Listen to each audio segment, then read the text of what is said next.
Good morning to you. Kamala Harris concedes election defeat as she addresses crowds in Washington, D.C. The outcome of this election is not what we wanted, not what we fought for, not what we voted for. Well, Donald Trump secured gains in key swing states, leading to a landslide victory, with now only 2 states still left to declare. I want to thank the American people for the extraordinary honor of being elected your 47th president and your 45th president.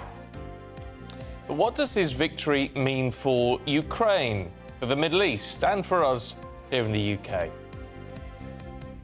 Sir Keir Starmer is set to sign a deal with Balkan nations to tackle migrant smuggling gangs as he heads to Budapest for a meeting with European leaders. Prince William has opened up about his wife's health as he announced the winners of the Earthshot Environmental Prize at a ceremony in Cape Town. Volunteers from a village in Worcestershire have knitted thousands of poppies for Remembrance Day. We meet the people behind the masterpiece. Did the Foreign Secretary take that opportunity to apologise for making derogatory and scatological references, including, and I quote, Trump is not only a woman-hating, neo-Nazi sympathising sociopath, he is also a profound threat to the international order. As David Lamy faces a backlash for comments he'd made about Donald Trump, we're asking, can he really stay in the job as Foreign Secretary? And sport in the Champions League, Aston Villa lose their 100% record after giving away the most bizarre penalty in Bruges. Arsenal lose to a disputed penalty in Milan. Mikel Arteta is livid. And with Trump's love of golf, we look at sporting presidents of the past. Morning. Pretty mild and pretty dull again for most today. A lot of cloud covering the country, but northern Scotland should see some sunshine. Join me later for a full forecast. It's just gone 6 o'clock. I'm Stephen Dixon. I'm Ellie Costello, and this is GB News Breakfast.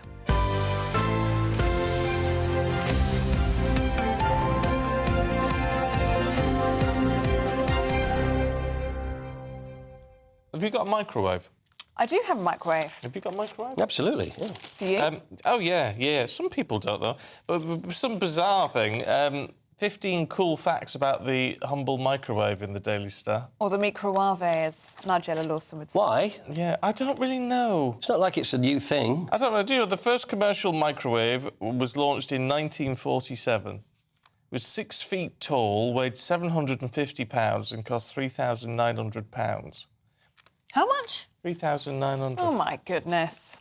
Well, they're a lot cheaper than that now. Thank goodness. Loads of chefs hate them, of course, don't they? But 30 million are sold globally every year. But most of us only use it to reheat and defrost food. Yeah. I use it to defrost food and also heat up my tea when I let it go cold. Oh, do you? Which I do inevitably. Oh, do you? Yeah, do you? I'd have to make When you another say tea, do you mean tea or food? I mean tea. Drink tea. Yeah. Tea's dinner in my house. Oh, dinner. Oh, I see. Dinner and lunch. Oh, I thought it'd be supper. So, oh, no. Supper. Oh, that's an interesting... A supper, dinner, dinner. All right. Lunch. So breakfast, lunch, dinner? Yes. Yeah. What about you? What are you, tea? Breakfast, dinner, tea, really. Wait, so dinner's lunch? And supper's... That's so confusing. Luncheon. Supper is the slice of toast you have before you go to bed. But isn't it a posh thing, supper? Isn't supper, it's where we're going to supper? Yes, I think so. Yeah. I think I'll start calling it supper from now on. That sounds quite nice. You think so? Yeah, it's like, I think you're meant to call desserts pudding. Yes, and luncheon. Luncheon, supper, and then some pudding I thought Pudding. I thought pudding was... No. Is dessert, I thought dessert Pudding, was no, posh. pudding's the posh one, apparently. Is it? Yeah. you said Or pudding. afters. No, We used to call it afters. Afters, yeah. Yes. Well, we're going to have dinner, and then you have your afters. Yeah. That sounds just Don't, you're different making now. me hungry. Oh, don't. It's making me reminisce. It's things like when it gets to this time of year and your mum would say, you're going to put your big coat on. Yes. Put the hood up with the fur around the outside. Yeah. Oh, the park? The snorkel parka. Yeah. Couldn't see anything down the side, just bump into things. You would. Anyway, We haven't you look eaten great. Yet. right, as you can see, we're still slightly delirious. Overnighter. We are. There you go. We'll be all right tomorrow, but today, even today, we're like, what day is it? What time is it? Yeah, don't know. Supper time. Supper Supper time. It's definitely not supper time. Right, Kamala Harris has vowed to keep fighting following her election defeat to Donald Trump as she addressed crowds in Washington, D.C. Here you go. The outcome of this election is not what we wanted, not what we fought for, not what we voted for, but hear me when I say, the light of America's promise will always burn bright. Well, this comes as President Joe Biden paid tribute to Kamala Harris, describing her as a tremendous partner full of integrity. Well, meanwhile, Donald Trump's team celebrated through the night after what's being described as the greatest comeback in political history. Everybody, and it was beautiful. It was a historic realignment, uniting citizens of all backgrounds around a common core of common sense. You know, we're the party of common sense. Well, this comes as a Snap poll revealed almost 60% of Britons feel unhappy about the result as the world waits to see how Trump's second presidency will unfold. Let's head to the States, should we? We can talk to political commentator Scotty Nell Hughes. Hi, Scotty. Good to see you. Brits may not be happy about it. Well, 60% of them, so we're told. However, I mean, this was perhaps not quite a landslide for Donald Trump, but certainly a resounding victory. Well, let me just point out about that poll number you cited. First of all, that's not what we're seeing on social media, as I think my feed has been 50% here at home, the people that are excited about Donald Trump being reelected. But oddly enough, it's been just as much of a celebration coming from the UK and people within the UK. And I guess maybe the poll numbers were just as probably accurate in the UK as they were in the West in predicting who was going to be the winner on Tuesday night. And let me just say, you know, I have to commend Kamala Harris for coming out within 24 hours and conceding the race. But a lot of people are saying, just, you know, the rumor mills around the political circles is that she came out and was as dignified and as classy with her response because she's actually hoping this is not the end of her political journey. And she's already starting to build her team ready to run again in 2028. And, Scotty, how much do you think we should read into the fact that Kamala Harris took almost a day to concede, took almost a day to address crowds in Washington, D.C.? She actually called off her event, didn't she? She told her supporters to go home and come back again tomorrow. A lot of deja vu from 2016 when Hillary Clinton sort of started to read the tea leaves on her election night and realized that she was not going to be the victor.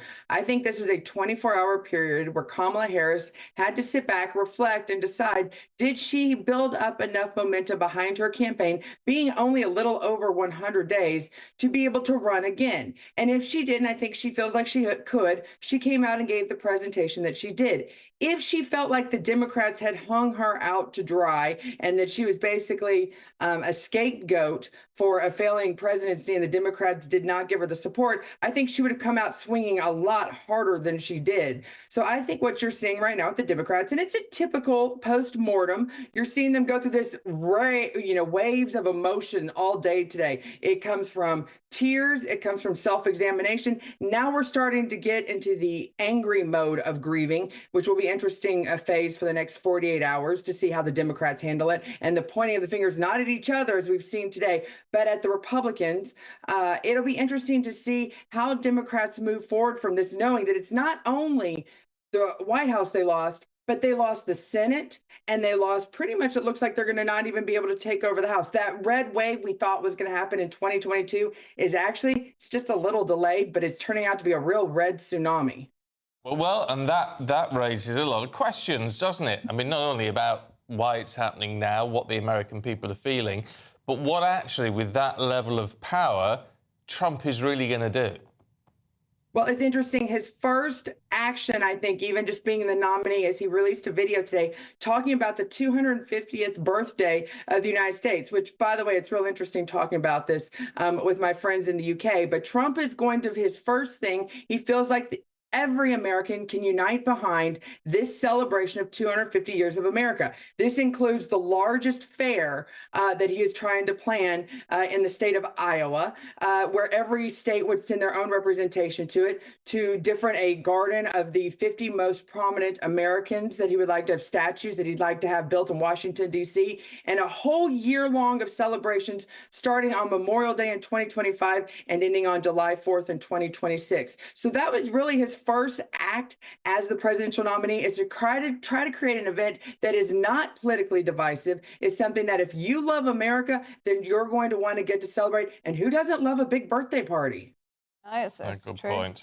What does this second Trump presidency mean for the world, Scotty, in terms of the war in Ukraine, the war in Gaza, and China looming large over Taiwan? I think I speak for a large sector, not only here in America, but around the world. Hopefully it means peace. Already within the first 24 hours, we saw Vladimir Putin come out and say, I'm ready to negotiate peace with Ukraine. You're seeing also the Middle East. You're seeing the various groups, Hamas's leaders saying, we're ready to negotiate peace. You're seeing a little bit more disturbance happening in the streets of Israel around Netanyahu, but he also came out and congratulated Washington, D.C. I think the majority of the world right now realizes that not necessarily the Biden administration was the catalyst causing these kind of arguments happening in the various world parts they were, but they weren't doing anything to stop it, and they weren't helping. And I think they see that Donald Trump is going to come in, and his first promise that he made on the campaign trail is that he is going to stop these wars from day one from continuing to escalate. And I think that is going to be one of his main goals to fulfill almost immediately. It's a big promise. How you do it is another question, of course. Scotty, we've got to leave it there, but good to see you. Thanks very much indeed. Our poll of the day today, we're asking, do you think Donald Trump is going to be good for Britain? And we'll bring you those results live throughout the day, so do stay tuned. Final result for you in Martin's show this afternoon. Yes, and for all the latest polls, news and how to vote, just go to gbnews.com/poll. Now, Keir Starmer is set to sign a deal with Balkan nations to target people smuggling gangs as he heads to Hungary for the 5th EU summit. 46 European leaders will discuss issues including economic security as well as migration concerns. Well, meanwhile, the summit will also address Donald Trump's win as the bloc focuses on how to accommodate the country's 47th president. Let's talk to the former mayor of Middlesbrough, Andy Preston, who joins us now. Andy, good to see you. In terms of smashing the gangs, well, we were promised that. Is this move from Keir Starmer, this agreement, going to achieve anything? Hi, morning, everyone. No, I don't think it'll achieve very much. I think all it's doing is it's giving Keir Starmer and the new government a chance to look like they're being a bit tough and look like they're doing something. You know, on the back of the US results, and if you listen to the public in the US, they had two big issues that drove their voting patterns, and it was basically immigration and the economy. And immigration is a monstrous issue that also filters into the economy, of course. So Keir Starmer's desperate to be seen to look tough, and this sounds great. Is it going to make any difference? I really don't think it is. There's one thing that's going to stop the migrant crossings or slow it down, and that's offshore processing of some kind. And by the way, I understand that another 50 people were rescued and 2 died just very recently. So something has to be done. And this is really just tinkering with it. And that's the thing, isn't it, Andy? I mean, for the sceptics out there, they will just say, we've heard this all before, haven't we, wanting to smash the gangs. But what does that actually mean? I mean, if you dig into the detail of what's happening in Budapest today, it's talk of deals to increase intelligence sharing and cooperation. But it sounds and it reads like all talk, no action. Absolutely, Ellie. It's all talk, no action. Will it make some difference? I think it might make a small difference, definitely in the short term. But it's really a PR exercise so that Keir Starmer and the government look like they're doing something. I think it's we're going to talk about Trump, I'm afraid, for me. But Trump was elected because people feel like he does stuff, and Trump would be all over this, and he would be employing offshore processing. I'm a recent convert to offshore processing, not because I want to punish people, because I think that's the only thing that will actually deter the demand from people. And so long as there's demand from people in poorer countries to come here, then we're going to have people who are willing to facilitate that in return for money. The US has walls, it has border controls, it has huge resources, and they cannot stop the monstrous flow of people from poorer countries into the US. If they can't, we've got almost no hope. I'm afraid that's the bad news. We need offshore processing, and that's the only thing that will make a difference. Level of danger, though, isn't there, Andy, in writing this off before it even gets started? Got to give it a chance, haven't we? Yeah. You're right. I mean, I am being negative, and forgive me because I am cynical, but I think this is quite like the drugs trade, and there's a new crackdown, there's a new this, a new seizure, all great stories, but at the end of the day, it doesn't really make any difference. So long as there is demand from people from poorer countries to come to the UK, which there will be, I think, forever, pretty much, people are going to want to come, and they're willing to pay other people who promise to get them here. And so the only thing that's going to work is a deterrent, which says, if you try and you're caught and you even arrive here, you end up miles away, possibly for years. It'll be horrible. It's getting at that motivation to come, not the trafficking, that is the issue. And you mentioned Trump there.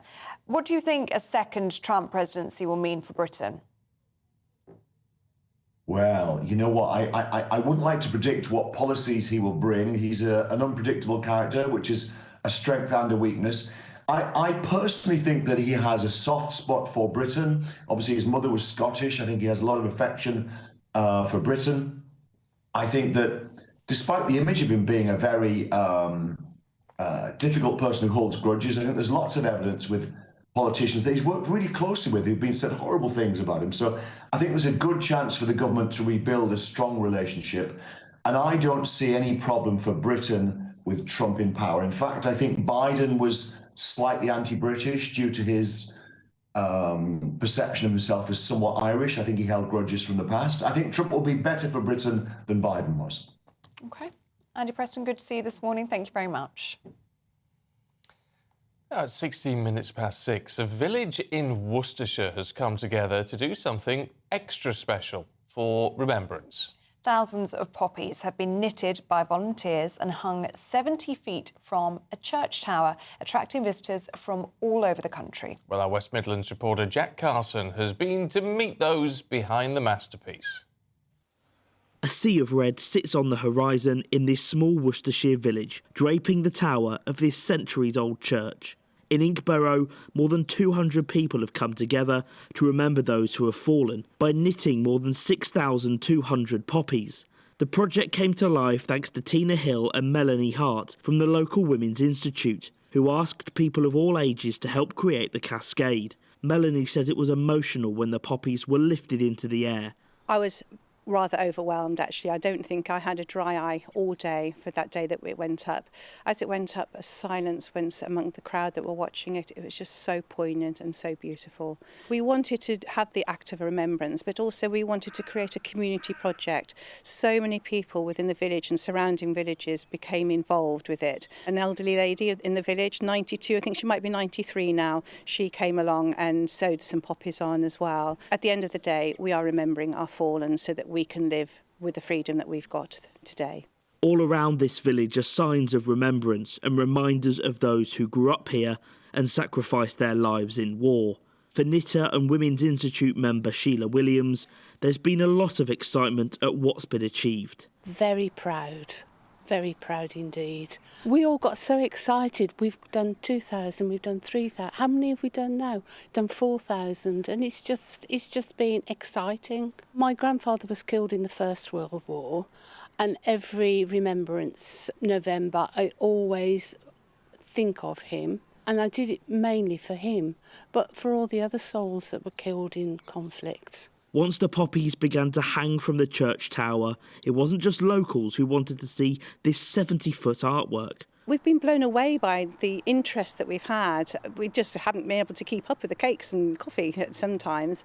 People have come from as far as Devon and a little bit closer to home, Malvern, Cheltenham, that sort of area. So, yeah, we're just overwhelmed by the support and the interest that we've had. This week, the country will come together to remember.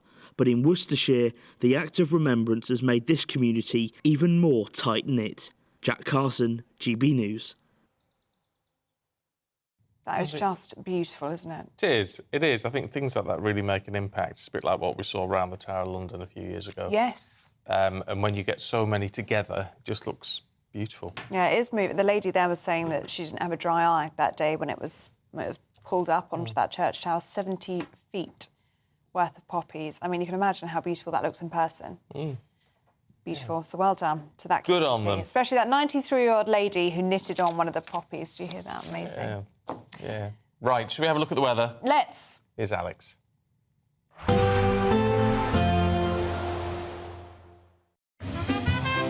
Heavy showers first thing will be followed by a warm, cosy day. Boxed boilers. Sponsors of weather on GB News.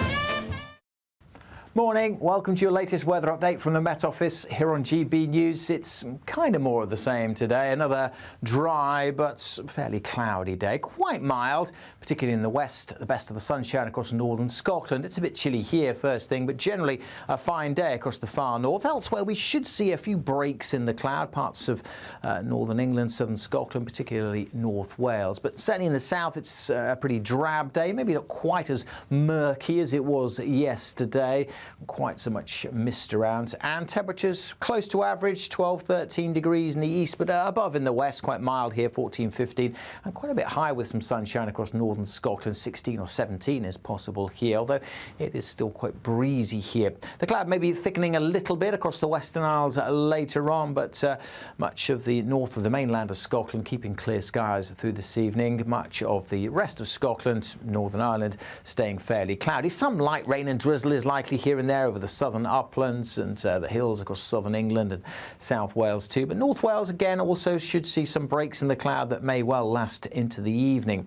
A few breaks in the cloud possible elsewhere for a time through the night, but overall most of us having another cloudy night and another pretty mild night. Again, turning quite misty, the cloud just settling back down onto some hills, so some of the higher routes having poor visibility. Temperatures dipping down into single figures perhaps, but overall still pretty mild for the time of year.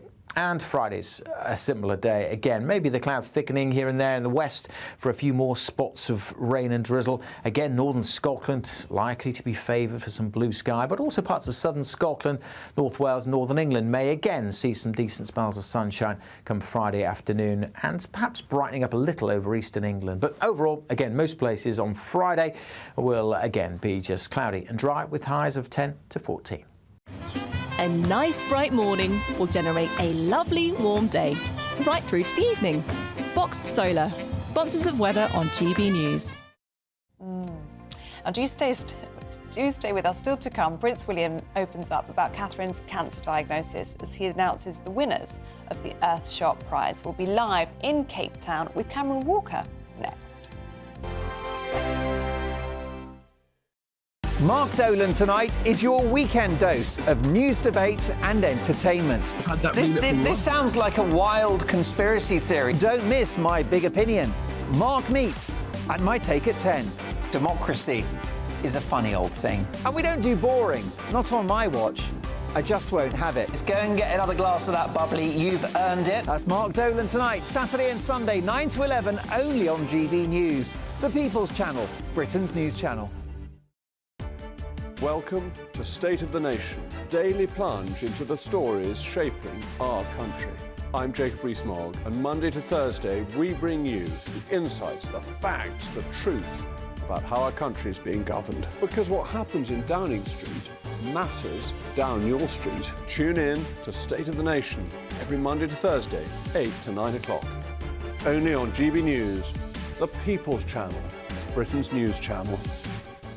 Join me, Camilla Tominey, for a frank and honest discussion with those in power that cuts through the spin and gets to the heart of the issues shaping our nation. You haven't confirmed that you want to stand as leader, but you haven't ruled it out either. This report basically says that he's not fit to stand trial. Is he indecisive? Incompetent? I deliver the dose of reality Westminster needs. That's the Camilla Tominey Show at 9:30 every Sunday on GB News, the People's Channel, Britain's news channel. Hi there, I'm Michelle Dewberry, and I'm going to take a second to tell you all about my show, Dubes & Co. We start off with the issues of the day. We then bring in both sides of the argument. We get rid of the disrespect. And then you throw me into the mix. And trust me, I'll tell it exactly how it is. And then, of course, the magic ingredient, you at home. We mix it all together, and what have we got? In my opinion, the best debate show in town. Monday to Friday, 6 till 7 on GB News, Britain's news channel. Why go out on a Friday night when Friday night comes straight to your home? Talking about? Join me and my A-team of top pundits. Chemistry tonight is electric. As we tackle the big stories of the day with wit, insight and fearless energy. Man of the people. It's all vibe. Just a filing cabinet on wheels with a tie on. So, order in Friday Night Live with me, Mark Dolan, every Friday at 8, only on GB News, the People's Channel, Britain's news channel. It's Patrick Christie's Tonight, and here we do things differently. It's explaining the absolute madness of this, doesn't it? It's explosive. I mean, this is very good. It's lively. 850. Your government sat there, Sean, and it did nothing. It's controversial. And the Middle East has been in turmoil since before I was born. It's everything you need to kickstart your evening. Everyone's had their Weetabix tonight. I love to see it. That's Patrick Christie's Tonight, weeknights from 9 p.m. Only on GB News, the People's Channel, Britain's news channel.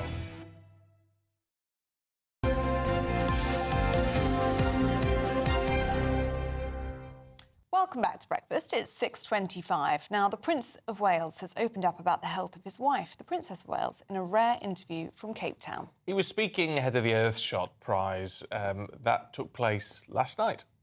Well, let's cross live to GB News royal correspondent Cameron Walker, who's in Cape Town for us. Good to see you, Cameron. You get about, don't you? Last time I spoke to you, you were in Samoa. Now you're in Cape Town. How's the trip been for Prince William?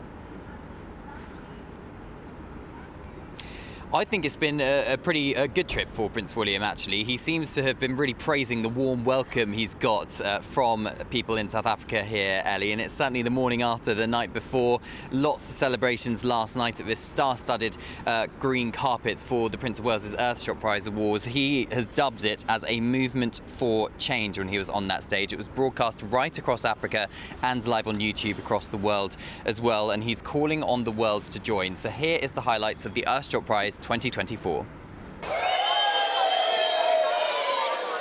Glitz, glamour and a green carpet. The first time the African continent has hosted the Prince's prestigious awards ceremony. I've been looking forward to an African shot for a long time. I love the continent and I'm so pleased we managed to get it here in South Africa. This is the Hollywood glamour of the environmental world. Prince William, celebrities and the Earthshot Prize finalists all walking this green carpet as they go in there to celebrate environmental innovation. Last night, 5 dreams became reality as the 2024 winners of Prince William's Earthshot Prize were revealed. Each now receive £1 million prizes to scale up their solution to repair the planet. We'll do everything we can to support them and help speed their solutions to scale. Because when they succeed, we all succeed. When they thrive, we all thrive. And when they win, we all win. The night was hosted by global superstar Billy Porter and South African TV presenter Benang Matea. For Earthshot Prize to be hosted for the very first time in Africa, what an incredible achievement, I think, for everybody involved. You know, the leaders, the students, the nominees, the visionaries, the innovators. Everyone walking the green carpet wore a sustainable outfit, Prince William donning a vintage blazer he personally picked out from a store in London. In an interview with the BBC, the Prince also opened up about the health of his wife, the Princess of Wales. She's doing really well, thanks, and hopefully she's watching tonight and sort of cheering me on. But no, she's been amazing this whole year, and I know she'll be really keen to see it tonight be a success. Today, the Prince is seeing how South Africa looks after the oceans. His final outings of his 4-day trip. Cameron Walker, GB News, Cape Town. Well, more details have emerged overnight as to exactly what Prince William is doing today. He's being a special guest at a community barbecue here in Cape Town. I thought that was an Australian thing, but apparently it's a thing in South Africa as well. But it's specifically a fish-related lunch because, as I said in my report there, he's going to be by the ocean today. He's also going to be joining local fishing communities for that lunch, and he's also going to be meeting the 2023 Earthshots finalist, Abelobi, which protects small fishing communities and nurturing their ocean stewardship. But this is his last day in Cape Town because he'll be flying back to London for the Remembrance commemorations this weekend, particularly on Sunday at the Cenotaph. As far as we're aware, the Princess of Wales, who he clearly talked about yesterday about her health, she is still wanting to attend the Cenotaph and pay her respects with the extended royal family. We don't have absolute confirmation of that yet, but it appears that's certainly the intention. OK. Cameron, for now, thank you very much indeed.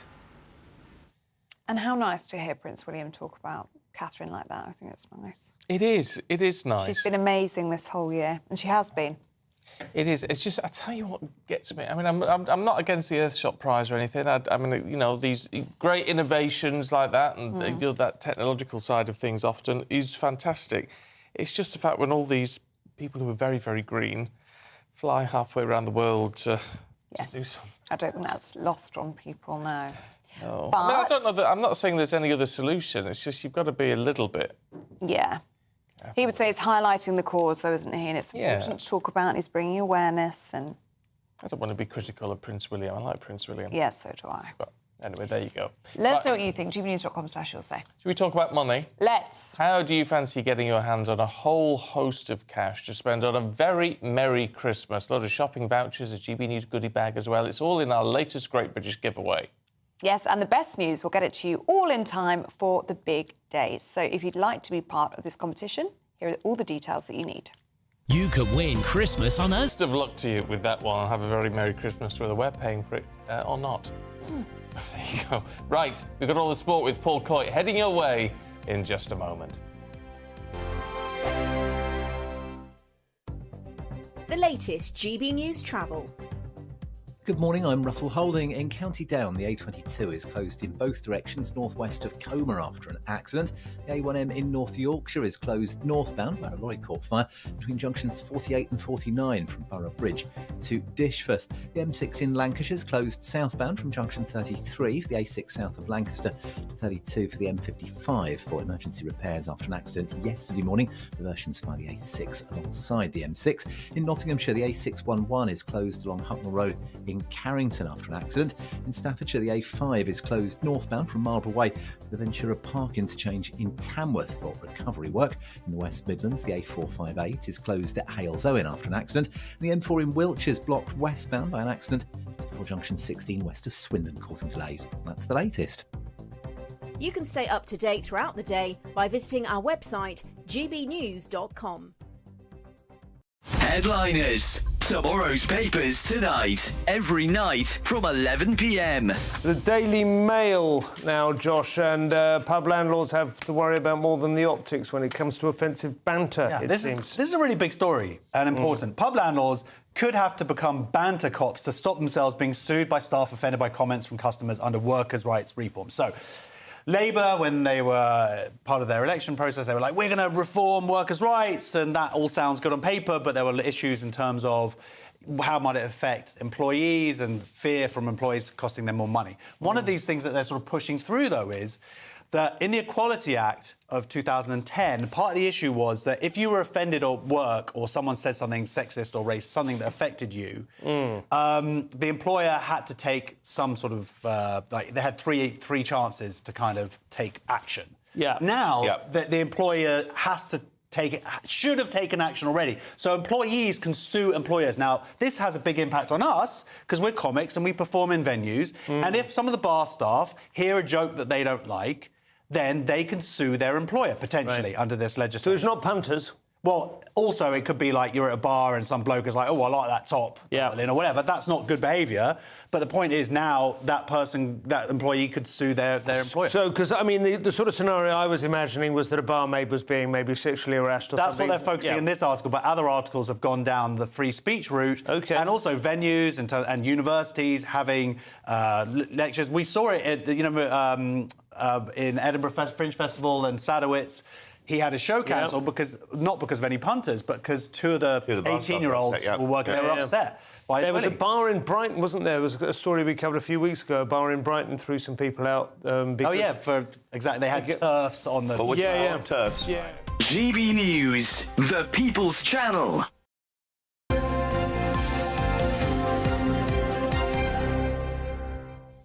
6:35, Paul's here. Good morning. Good morning, how are you? All right. Are you both all right? Because you had a late night, you went through the night, and now you're up early and you're like 2 different time zones. You're both ever so brave. It feels like... Yeah, I do. I think you're both really brave. Thank you. It feels like jet lag. That's where we're at. We don't know where Without we are. the holiday. That's it. That's life. Should we talk football? Let's do that. Champions League. Champions League. This is an interesting... Well, Aston Villa and Arsenal both lost yesterday, and both were not very impressive. Firstly, Aston Villa, who are having a little, kind of like a mini crisis. Is that probably a bit too much? But anyway, they played FC Brugge, or Bruges, as we'd like to call them, and it was the most bizarre penalty that I've ever seen that was given to Bruges. Now, it was at 51 minutes, and this is really strange. So Amy Martinez, who's the goalkeeper for Aston Villa, kicks the ball out. It's a goal kick. So he kicks the ball out, goes towards Tyrone Mings. So Tyrone Mings, whether he was paying attention or not, I don't know, but he looks down, steps forward, picks the ball up. What? Yeah, picks the ball up and goes back and puts it on the 6-yard line where you'd normally take a goal kick, as if to say, OK, we'll take... So it's effectively handball because the ball was in play. So you've got Bruges players who are going, it's handball. Yeah. So the referee is a little confused about it, does the old VAR, you better check this. And they've said, yeah, it's a penalty. So really, Tyrone Mings, it's just the biggest mistake. The closest this ever came was Arsenal when they played Bayern Munich last year, and there was a similar situation with Gabriel. And the referee said, oh, it's just... I mean, this is incredible for a Champions League game. It's a kid's mistake. It was a mistake. Didn't mean to do it. But whether you mean to do it or not, but that was the confusion, whether he thought the ball wasn't in play, picks it up, handball... Penalty to Bruges, they score and end up winning the game.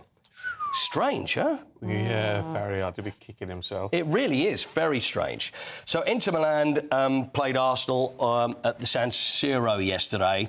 Now, there was another disputed penalty in that one as well. We know what Mikel Arteta's like. Gets a little upset, doesn't like to lose. No. So there was a disputed penalty for Inter Milan, which involved Mikel Merino, and he went like that to almost protect himself. Ball hits the hand. Probably wouldn't be given in the Premier League, but in the Champions League it was. And they scored. And also disputed penalty that Arsenal thought they should have had when, again, it was Merino, got punched by Jan Sommer, who's the goalkeeper, gone up to punch the ball. I don't think it was a penalty, but Mikel Arteta is incandescent. Shall we see how angry he is? Mikel.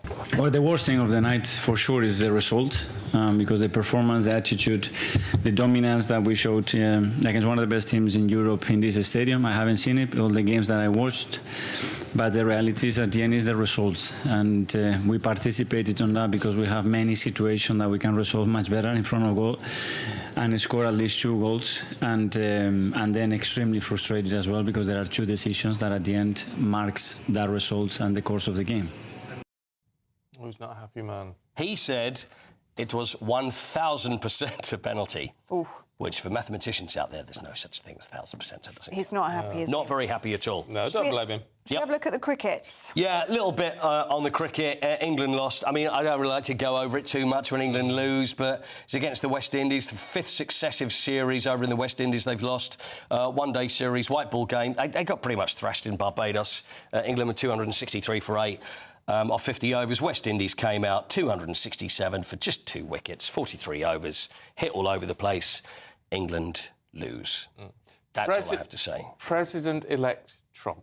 Yeah. Now, one thing we know about him in the sporting world, the man likes his golf. He does like his golf. Yeah. And there's a lot of... It's funny to say that, because there's a lot of presidents that are fans of different sports, and also, I've looked very closely into this, Stephen. Oh, have you? Presidents tend to be extremely competitive, which makes sense, doesn't it? Because you need that push to get you there. Now, there's a choice of their physical pastimes actually reflects the personality or the president that they would become. So, for example, you've got George Bush Sr. or Dwight D. Eisenhower. They were very big in team sports. So the way that their presidency would involve a lot of staff and aides, and so they would they would deal with situations with lots of other people. Whereas someone like Herbert Hoover, going back many years, solitary man, fisherman, solitary sport, deal with things on his own. So I think we've learned something there. Abraham Lincoln was an amateur wrestler. Did you know that? Oh. No. He was an amateur wrestler. A wiry build, but very strong. Very much like myself. Without the stovepipe hat. Or the beard. Or the beard, of course, apart from that. But I've got a couple here. Gerald Ford. Have a look at Gerald Ford. Now, I'll tell you what. He was a handsome boy, wasn't he, Gerald Ford? Heck, you wouldn't believe it was... You would never believe that was him. 38th President of the United States. Great athlete, probably the fittest president there's been. Played American football to a very high standard, University of Michigan, where he won 2 championships. Turned down pro contracts, by the way, to play American football professionally. He skied. He played tennis. He swam every day, so probably the most athletic president, although... As president, you wouldn't really say he was like that, would you? And he looked so much different. What about George Bush? Let's see George Bush. What, George W? No, not W. He's coming up later because he was a runner. This is George Bush Sr. There he is. He could have been a professional baseball player. Baseball. There he is. First base for Yale University. Twice made College World Series. Wow. And he likes sailing, skydiving, horseshoes, where they toss the horseshoes, fishing, tennis and golf. And let's do one other... I think you'll recognise who this one is, the third one. Who's the fella in the middle there? Barack Obama. Barack Obama. Excellent basketball player. 44th President of the United States. High school state championship team. So there's 3 sporting ones, and I've got some really great stuff coming up as well, with some footage of old presidents doing sports. Tricky Dicky bowling in the White House. How about that one? Oh, yeah. Well, they've got their own bowling alley, haven't they, in the White House? That's correct. Okay, that's cool. And it was Richard Nixon that put that in. Was it? Yeah, I don't know whether he got, like, tapes of the... I've heard people talking about it, but that's another story altogether. Oh, isn't it just... Yes. Lovely. Paul, thank you very much indeed. Thank you. Thank you. Still to come, we'll be going through the papers with Andy Jones and Emma Wolfe. That's next.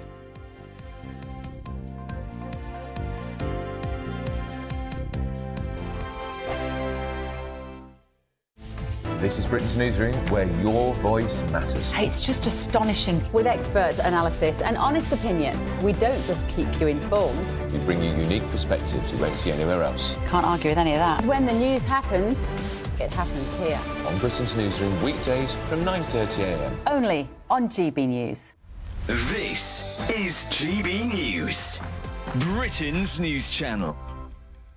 Her name is synonymous with fashion. Karen Millen, the high street designer whose dresses have been worn by some of the world's most famous women, including the Princess of Wales. Yes, but in a recent Daily Mail interview conducted by our showbiz juggernaut, as I call her, Steph Tetchy, 63-year-old Karen confessed she isn't immune from worries about her appearance. Well, this summer, Karen took the plunge with a £35,000 facelift using the very latest surgical techniques. Now, to hear more of her story, we're delighted to be joined by Karen herself and consultant plastic surgeon Dr. Tunj Tiryaki, co-founder of the London Regenerative Institute. So, how did you two get together? That was a meeting at the Parliament, wasn't it? It was, actually, yeah, through mutual friends, really. So you already knew of Tunj and you knew his expertise. How did you come to the decision to kind of go ahead with this? I was reading the Mail article and apparently one day you looked in the mirror, and I've heard this story so many times before, yeah, I know, from not least my mum and my nan, yeah. And they said they looked in the mirror and thought, goodness me. I know. I think it's that menopausal thing when suddenly things just change. And, yeah, for me, it was coming out of lockdown almost, where I was probably on the back end of menopause, and I just, like, suddenly looked in the mirror and it was like, oh, my God, what's happened to me? Because I guess you still, I mean, for me, I'm 35, I still feel like a 20-year-old or even an 18-year-old. Does that change as you get into sort of your... Unfortunately not, right? Well, it does change to a certain extent, but, you know, I've always looked after myself, so I've always kept fit and looked after my skin. So, you know, it did come as a bit of a shock. I mean, I know, obviously, ageing happens to us all and we have to embrace that, but there's a certain amount that we have to put up with and then, you know, other things can step in. GB News, the People's Channel. Join me, Nana Akwe, for an informative, interactive news programme with a difference. It's fun. No, he didn't say that, Dave. I'm so surprised. I think there's an element of truth to that. Join me from 3 p.m. every weekend, only on GB News, Britain's news channel. Every Saturday, 10 till 12, we'll bring you all of the news that you need to know. We'll also remind you that there is so much to smile about. It's my favourite time of the week. I get to relax, enjoy some light-hearted stories, and let Ellie teach me about fashion too. That's Saturday Morning Live, every Saturday, 10 till 12. Only on GB News, Britain's news channel.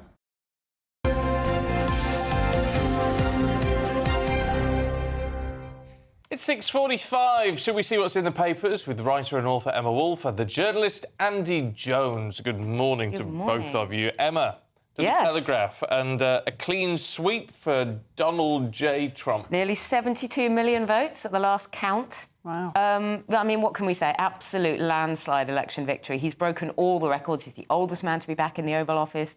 He's done it non-consecutively, which I think only one previous guy's done, but many, many years ago. He's 45th and 47th Prime Minister. He's got that trifecta. He's got those three levers of power. And there's no kind of... I think what's nice and what's cheering to see is there's no debate about this. It was a clear, a clean victory. At least it's not going on and on and on and arguing for days and days and weeks and recounts and all of that kind of stuff. And he was gearing up for that, wasn't he? Trump, in advance, was gearing up to say, we was robbed. Yeah, I mean, absolutely. So he said to every citizen of our country, here is my promise, I will fight for you, for your family and your future. He's got a very radical agenda on migration, on trade. He's promising to end the war in Ukraine on day one in office. No one's quite clear how he's going to do that.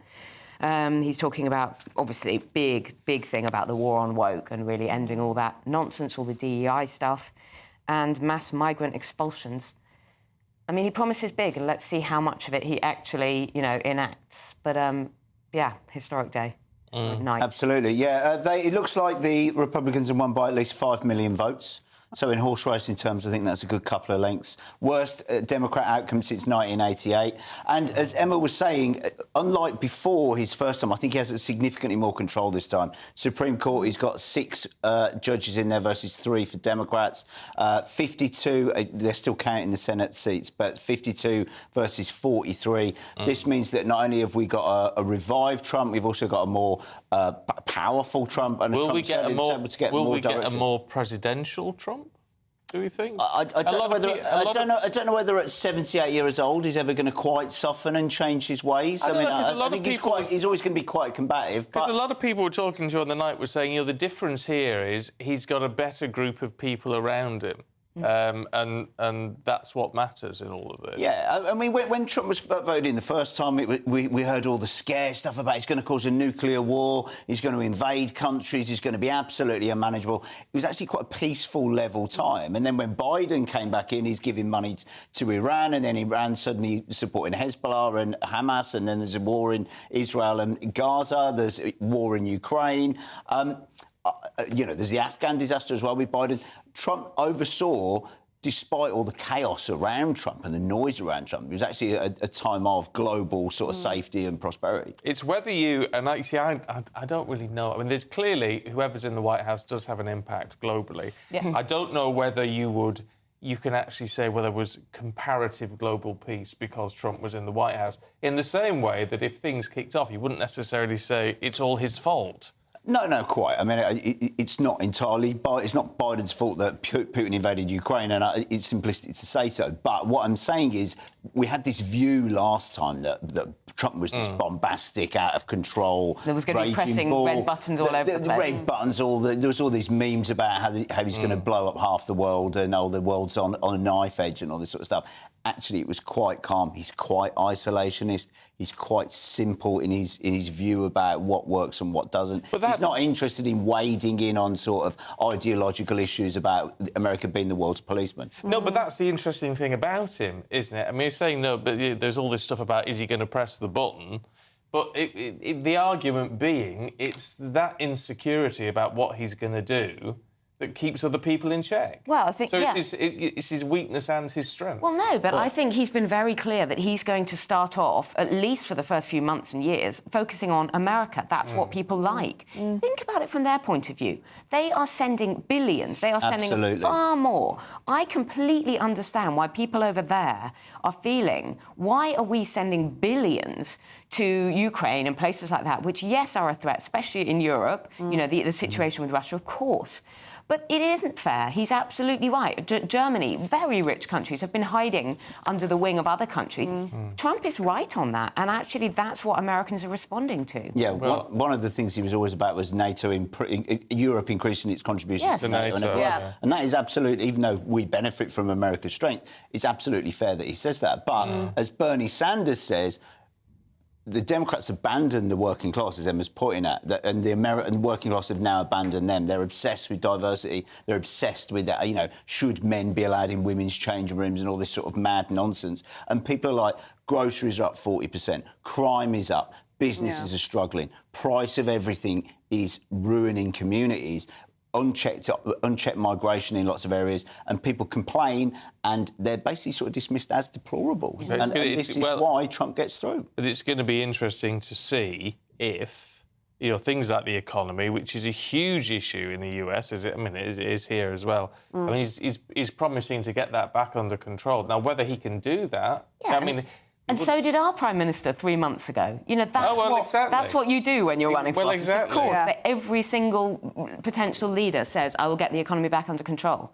Frankly, when you talk about will Trump be presidential, I think it's our cabinet who are looking pretty shamefaced at the moment. I mean, you cannot tell me that the Foreign Secretary has been presidential about the potential next president of the United States. I think we should be making some apologies and building some bridges. No, I think it's absolutely embarrassing. I mean, we've all said things on social media that we regret, but David Lamy saying that he'd be out protesting against Ku Klux Klan supporter Donald Trump and all of this sort of madness. Sadiq Khan previously, the embarrassing episode where he wouldn't allow the democratically elected leader in London and to meet him, despite meeting all sorts of unsavoury leaders of other descriptions and people who've said also hateful things.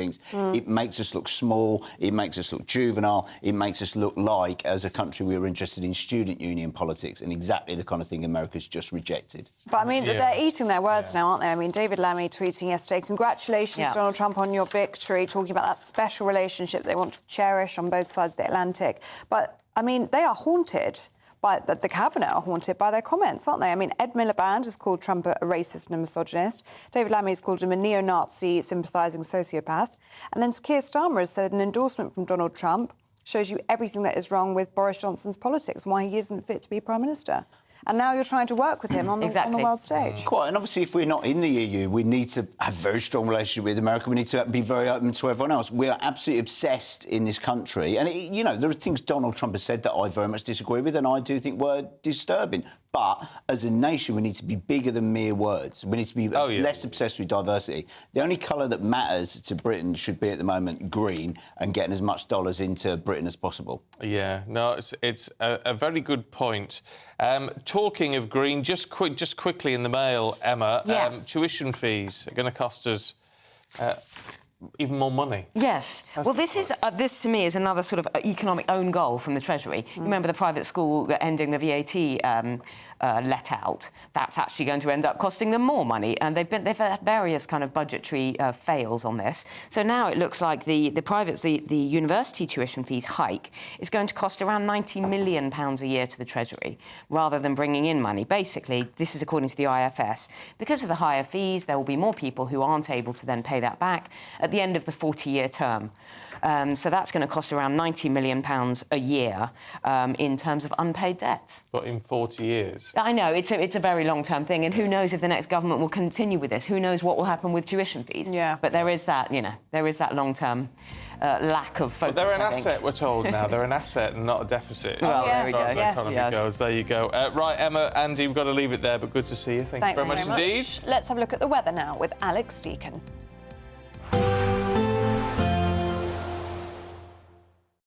Expect a warm front, moving from the kitchen right through to the rest of the house. Boxed Boilers, sponsors of weather on GB News. Morning, welcome to your latest weather update from the Met Office here on GB News. It's kind of more of the same today. Another dry but fairly cloudy day, quite mild, particularly in the west, the best of the sunshine across northern Scotland. It's a bit chilly here first thing, but generally a fine day across the far north. Elsewhere, we should see a few breaks in the cloud, parts of northern England, southern Scotland, particularly North Wales. But certainly in the south, it's a pretty drab day, maybe not quite as murky as it was yesterday.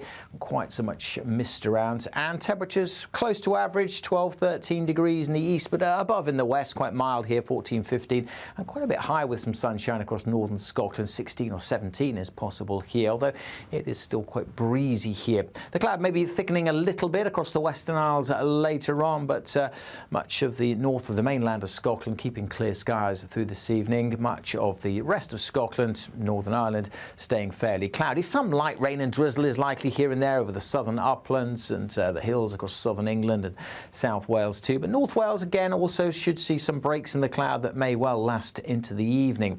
A few breaks in the cloud possible elsewhere for a time through the night, but overall most of us having another cloudy night and another pretty mild night. Again, turning quite misty, the cloud just settling back down onto some hills, so some of the higher routes having poor visibility. Temperatures dipping down into single figures perhaps, but overall still pretty mild for the time of year.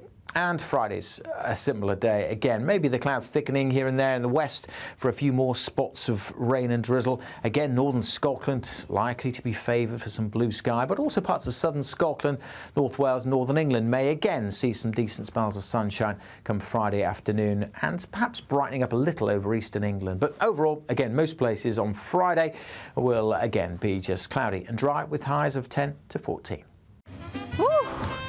A chilly start will give way to a lovely, warm afternoon. Boxed Heat Pumps, sponsors of weather on GB News. The latest GB News travel. Good morning, I'm Russell Holding. In County Down, the A22 is closed northwest of Comer after an accident. The M6 in Lancashire is closed southbound from junction 33 for the A6 south of Lancaster to 32 for the M55 repairs after an accident yesterday morning. In Nottinghamshire, the A611 is closed along Hucknall Road at Carrington in Nottingham after an accident. In Staffordshire, the A5 is closed northbound at Tamworth after an accident. And in the West Midlands, the A458 is closed along Mucklow Hill in Hales Owen after an accident. On the M11 in Essex, the outside lanes closed southbound. There was an accident just before junction 8, the Bishop Stortford Stansted Airport turn. On the M4 in Wiltshire, there are 2 lanes closed westbound just before junction 16 west of Swindon after an accident causing queues. And in London, the M4 Heathrow Spur is closed out of the airport towards junction 4 after an accident. You can stay up to date throughout the day by visiting our website gbnews.com. Good luck. We're proud to be GB News, the People's Channel, and as you know, we always love to hear your views. Now, there's a new way of getting in touch with us at gbnews.com/yoursay. By commenting, you can be part of a live conversation and join our GB News community. You can even talk to me, Bev Turner, or any of the members of the GB News family. If you want your news to be straight talking... This is the nightmare for the Conservatives again. Down to earth. It's not just Nottingham where this is happening, is it? And most importantly, honest. Hard-working, middle-class taxpayers, they'll get their book thrown at them. Then catch me, Martin Daubney, Monday to Friday, 3 till 6 p.m. on GB News, Britain's news channel. Nightmare commute? Kick it up a gear with GB News Radio. You can listen online and on DAB+ and on the GB News app. We're also on TuneIn and the Radio Player app. From the school run to rush hour, get revved up with GB News Radio. We are the People's Channel, Britain's news channel.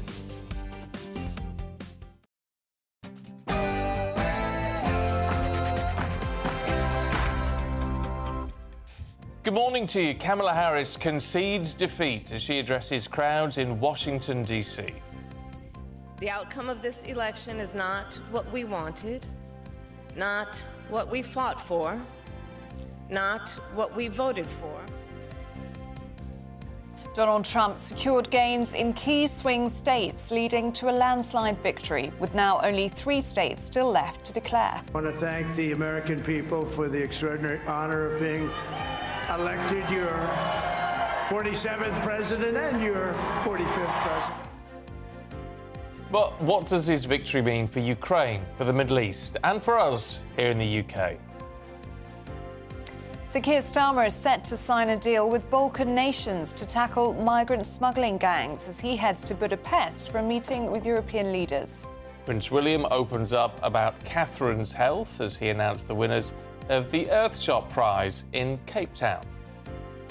Volunteers from a village in Worcestershire knit thousands of poppies for Remembrance Day. We meet the people behind the masterpiece. The Foreign Secretary take that opportunity to apologise for making derogatory and scatological references, including, and I quote, Trump is not only a woman-hating, neo-Nazi sympathising sociopath, he is also a profound threat to the international order. As David Lamy faces a backlash for comments he previously made about Donald Trump, we're asking, can he really stay in position? And in the sport, both Aston Villa and Arsenal lose in the Champions League. Arsenal's women aren't happy playing second fiddle to Arsenal's men. And more sporting presidents, from JFK's pink golf slacks to Tricky Dickie's bowling shoes. Morning. Pretty mild and pretty dull again for most today. A lot of cloud covering the country, but northern Scotland should see some sunshine. Join me later for a full forecast. It's just gone 7 o'clock. I'm Stephen Dixon. I'm Ellie Costello, and this is GB News Breakfast.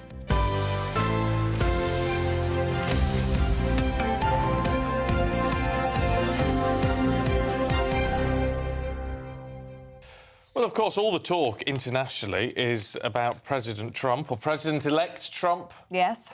We should say. I mean, it's quite a victory, has to be said. I mean, coming from a position where the latest polls were in favour of the Democrats, I mean, although very tight, and then, as we saw, it just turned round on the night. Mm. And a clean sweep on the swing states, which are crucial in all of that. Leads to a lot of questions, though, obviously, about what impact it's going to have for us here in the UK and globally with all the conflicts going on at the moment. Will it really make a difference?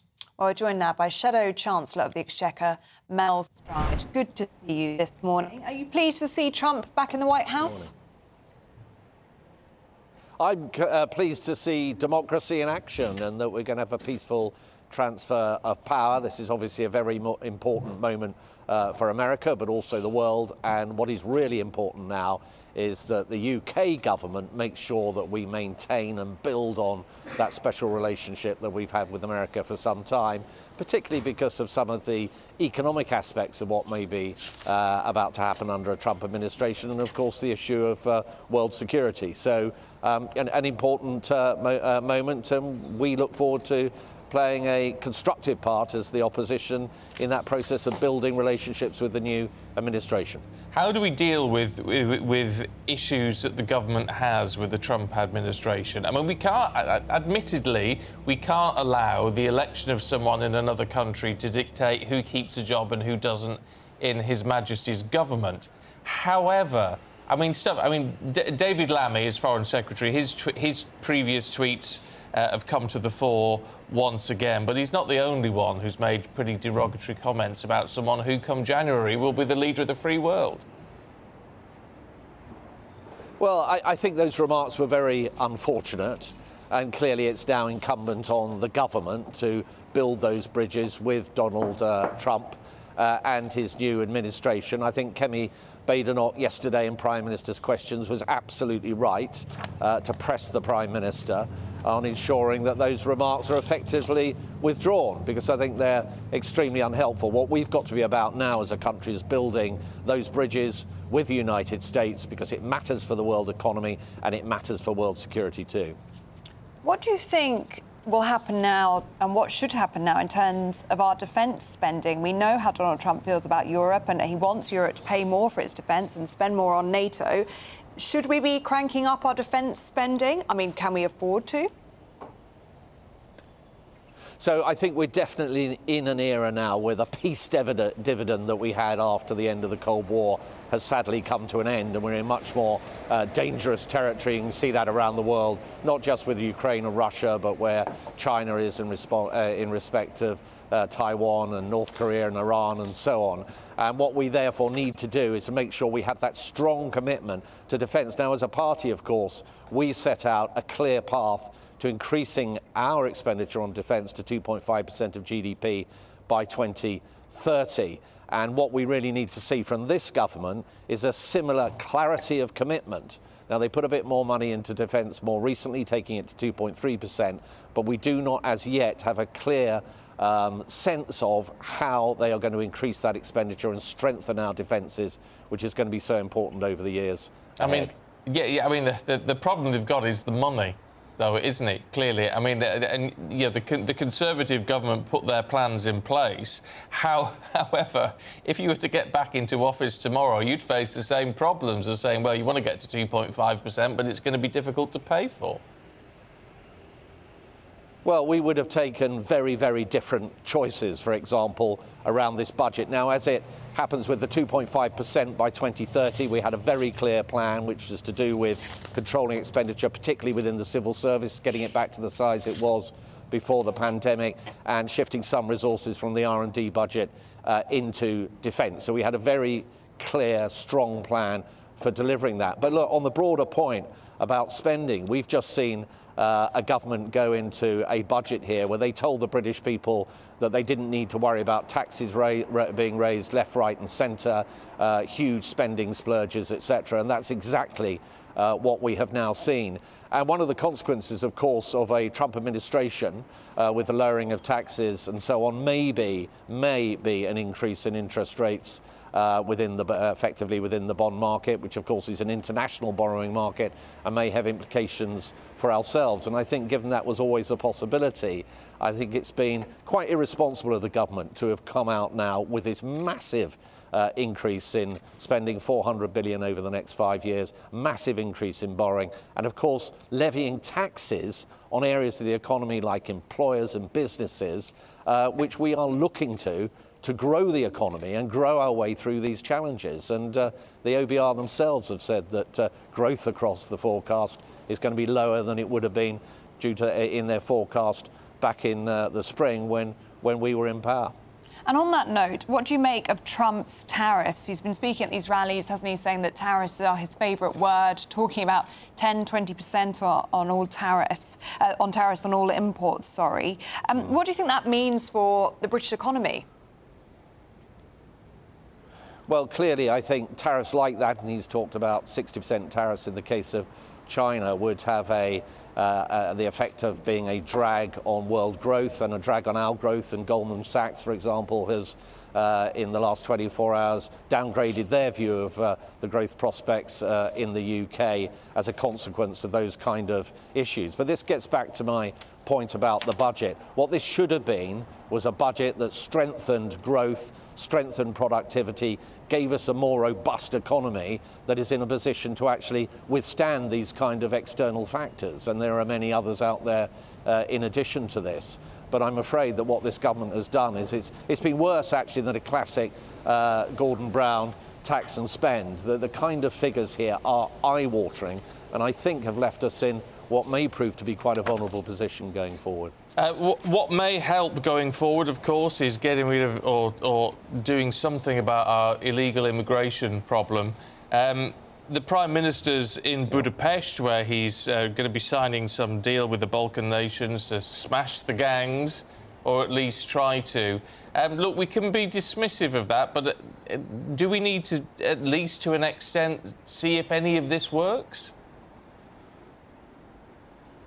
Well, what the government has basically said is that they are going to change the way in which we engage with enforcement and cooperation with others in order to, as they term it, smash the gangs. Well, of course, all of that is sensible. Those are things that we, of course, were doing when we were in government. What you really need in order to stop illegal immigration is to have a deterrent right at the heart of your approach. So until we reach a point where those that are making these perilous journeys across the Channel know that if they do that, they are going to be promptly intercepted and removed, then I'm afraid this trade is probably going to continue, and that's what we're seeing in the more recent numbers. So I'm not convinced by what I'm seeing that the government is doing at the moment, and the figures this year unfortunately show that things are not moving in the right direction.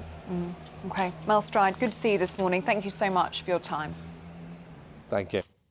I mean, it's going to be fascinating just seeing over the next few years if any of the things that were promised in the general election that Labour would deliver, including things like growing the economy and stopping, smashing the gangs and all that sort of thing, whether any of it actually pays off. No, yeah.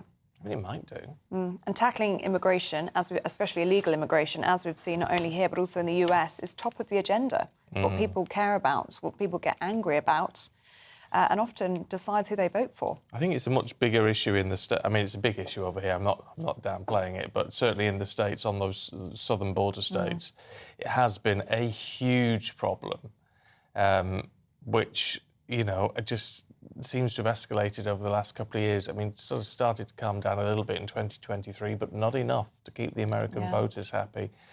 Meanwhile, Kamala Harris has had to keep fighting following her election defeat. She was talking to crowds in Washington, D.C. The outcome of this election is not what we wanted, not what we fought for, not what we voted for, but hear me when I say, the light of America's promise will always burn bright. Well, this comes as President Joe Biden paid tribute to Kamala Harris, describing her as a tremendous partner full of integrity. Well, meanwhile, the Trump team celebrated through the night. It's being described as the greatest comeback in political history. Everybody, and it was beautiful. It was a historic realignment, uniting citizens of all backgrounds around a common core of common sense. We're the party of common sense.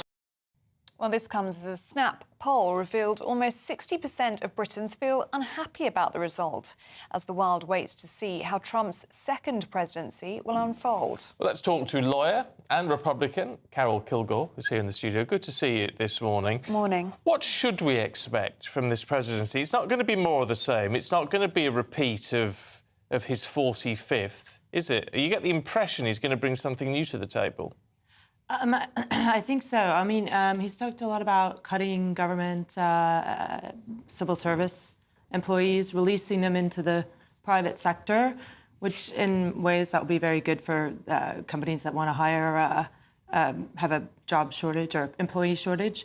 I think he's going to have a warmer Congress in certain respects because the GOP the Republicans did take some seats in the Senate. In fact, they did very well in the Senate. The Dems were pretty much annihilated. And the interesting thing for British people to see with Trump's victory is that it shows if somebody like Trump can make a comeback, who's to say Boris couldn't also? Would you like to see a Boris come back as well? I mean, I think it'd be rather fun to follow. Well, to be fair, fun. Yeah, well, it'd be fun. They're both performers in that sense, aren't they? Yeah. And staying up to watch the election results, I mean, nothing really came in for sure until the earliest hours of the morning, but it was reminiscent of the Brexit vote I thought, as well, because it was so close, kind of around 3 in the morning, and then Pennsylvania was called in the early hours, and at least over here it was called in the early hours, that it was just kind of felt like it was on a knife edge. It really did, yeah. Yeah, it's interesting that you mentioned Brexit, because there's some parallels, aren't there, between the shy Brexiteers, the shy Brexit voters, and the shy Trump voters, that clearly there are, because this wasn't picked up in the polls, this huge comeback. That's true. There were quite a few posts on social media about showing certain demographic that you would expect would be voting for Trump, queuing up for the polls. And then there was a bit of rhetoric around the machines in certain states, particularly swing states, kind of breaking down.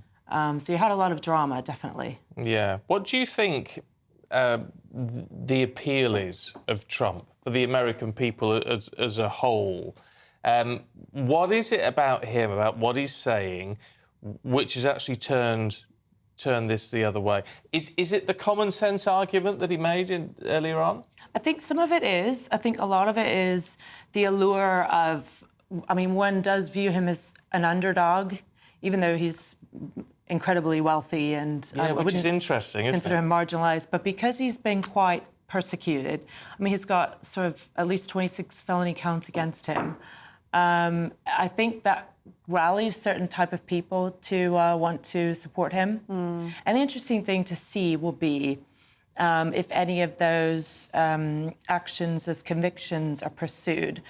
Yeah. I was going to ask you about that. What happens to his legal cases now? Well, so in the 70s, in 1974, when Richard Nixon was impeached, the DOJ's legal office of the general counsel actually wrote about whether a president can be convicted and whether they can pardon themselves. So the president, as you know, of the United States has the ability to grant pardons.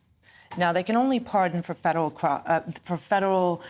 it's not clear whether they can pardon for crimes, actually, because the Constitution says that they can grant a pardon for anything outside of impeachment. So it'll raise a lot of really interesting legal questions because some of his indictments are under state laws, so those could go through. But the DOJ's legal office of the general counsel also said in the 70s that the president cannot be arrested, imprisoned, or detained whilst he's president. So you could have a scenario where he attempts to pardon himself and any convictions are told, federal convictions, and then when he finishes his term of office, then they go after him. Yeah, it's going to be interesting. What final point? He's promised a lot. Despite the fact he wants to be a little bit isolationist, he wants America to be for Americans and keep it insular in that sense, which a lot of people support. What he has also said is he's going to stop the war in Ukraine on day one, 24 hours. Yeah, if I had to speculate, I think he'll try to broker a deal and give some of Ukrainian land to Russia. And how's that going to go down with Zelensky? Well, it's going to be very unpopular with some. Yeah. But if it stops the conflict, well, I suppose that's what he does as a businessman, doesn't it? Look, really good to see you, Carol. Thanks very much indeed. Thank you. Now, at GB News, we love to hear what you think. Our poll of the day, today we're asking, do you think Donald Trump and his win is good for Britain? We'll bring you the live results throughout the day, so make sure you stay tuned, and the final results will be announced later in Martin Dorkney's show. If you want to take part, just go to gbnews.com/poll. Now, shall we have a look at the weather? Let's. Here's Alex.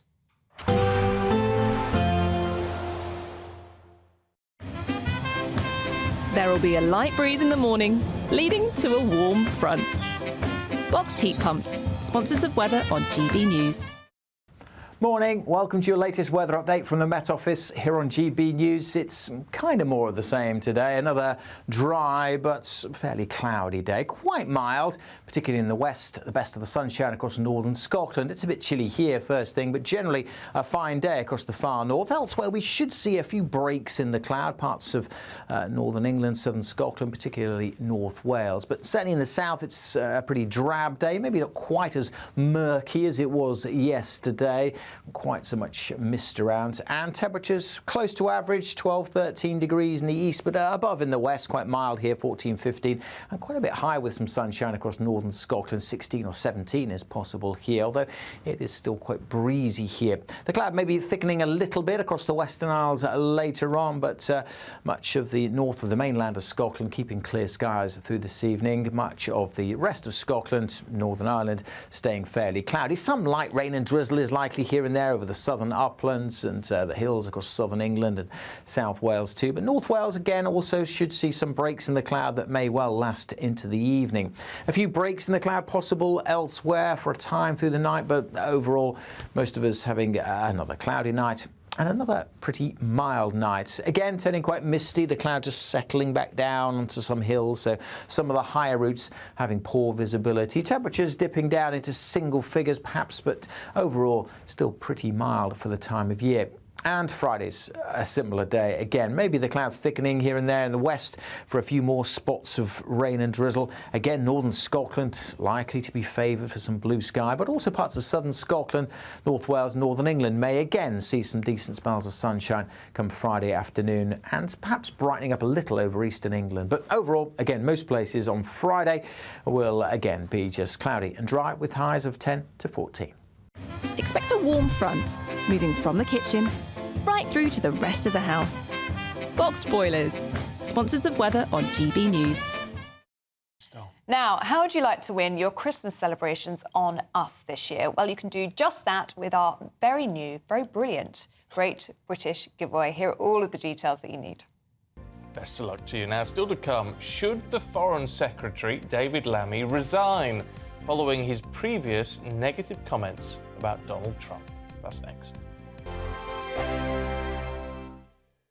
Hi there, I'm Michelle Dewberry, and I'm going to take a second to tell you all about my show, Dubes & Co. We start off with the issues of the day. We then bring in both sides of the argument. We get rid of the disrespect, and then you throw me into the mix. And trust me, I'll tell it exactly how it is. And then, of course, the magic ingredient, you at home. We mix it all together, and what have we got? In my opinion, the best debate show in town. Monday to Friday, 6 till 7 on GB News, Britain's news channel. Join me, Camilla Tominey, for a frank and honest discussion with those in power that cuts through the spin and gets to the heart of the issues shaping our nation. You haven't confirmed that you want to stand as leader, but you haven't ruled it out either. This report basically says that he's not fit to stand trial. Is he indecisive? Incompetent? I deliver the dose of reality Westminster needs. That's the Camilla Tominey Show at 9:30 every Sunday on GB News. The People's Channel, Britain's news channel. I'm Christopher Hope. From pop stars to politicians, I'll interview anybody in a pub who's got a political opinion. Join me every Friday on Spotify, Apple Podcasts, YouTube or gbnews.com, or wherever you get your podcasts. This is GB News, the People's Channel. Join me, Nana Akwe, for an informative, interactive news programme with a difference. It's fun. No, he didn't say that, though.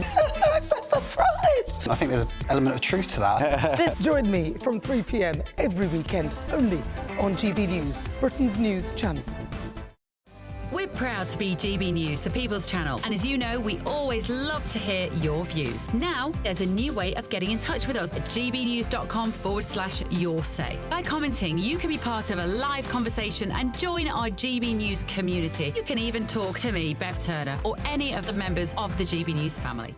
Good Afternoon Britain isn't just about us. The wonderful thing about this programme is it's about everyone watching. It's an interactive programme. Well, there absolutely is something to see here, and we're going to be talking about it more. Whether it's breaking royal news, Will, please bring us up to date. Or indeed a particularly punchy speech in the House of Commons. Very, very curious. We bring it to you live, and then we bring you live reaction as well. That's Good Afternoon Britain, weekdays from midday. Only on GB News, the People's Channel, Britain's news channel.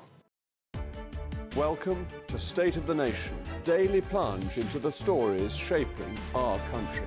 I'm Jacob Rees-Mogg, and Monday to Thursday, we bring you the insights, the facts, the truth about how our country is being governed. Because what happens in Downing Street matters down your street. Tune in to State of the Nation every Monday to Thursday, 8 to 9 o'clock. Only on GB News, the People's Channel, Britain's news channel.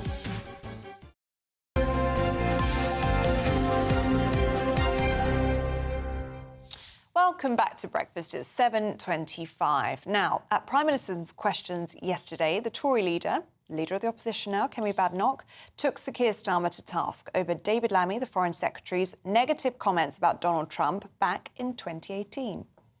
Did the Foreign Secretary take that opportunity to apologise for making derogatory and scatological references, including, and I quote, Trump is not only a woman-hating, neo-Nazi sympathising sociopath, he is also a profound threat to the international order? So, with that in mind, is David Lammy the right person to strengthen ties with the United States and maintain that special relationship? Well, we're joined now by international security and border control expert Henry Bolton and former Labour advisor Ivor Kaplan. Really good to see you both this morning. Henry, let's start with you, shall we? Do you think David Lammy should resign for his comments over Donald Trump? I actually do, yes. And the reason I do, it's not just simply the insulting words that are used against the man who is now going to be the 47th president of our closest friend and ally, and trading partner. It's that trade has something to do with this, because Donald Trump has stated that his intention is to put tariffs, increased tariffs on all goods imported into the United States. Well, our annual trade value with the United States is or exports to the United States is £188 billion. And that's going to be hit very hard if the United States does actually increase tariffs.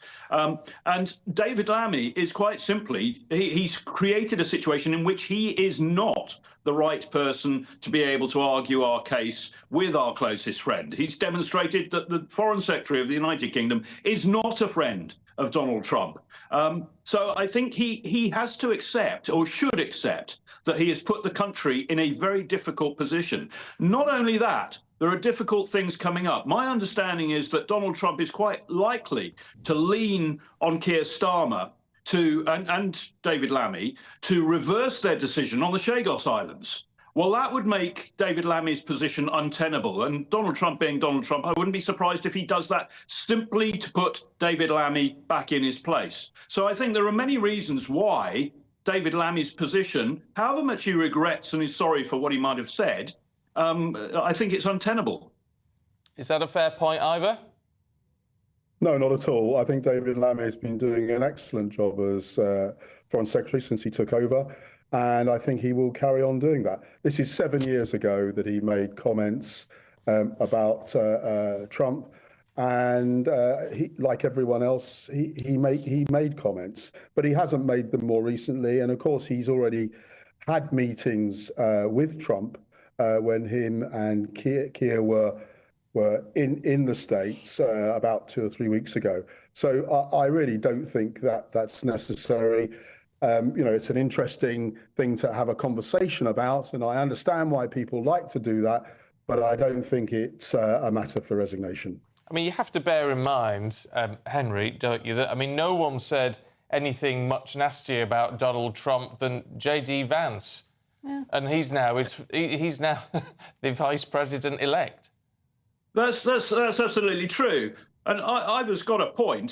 This was 7 years ago, and things move on, people's opinions change, and I understand all that. But Kemi Badenoch did not get an answer from the Foreign Secretary when she asked whether or not he had taken the opportunity to apologise to Donald Trump. And I think the least that should happen is that there should be a certain sort of eating of humble pie. Look, I regret what I said. It was 7 years ago. Things move on. I'm in a far more senior position now, and let's get on with business. But he's not made any sort of sounds to that effect, and I think that's part of the problem here. But do we need an apology from David Lammy if he's not going to resign over his comments? Would an apology be a good start?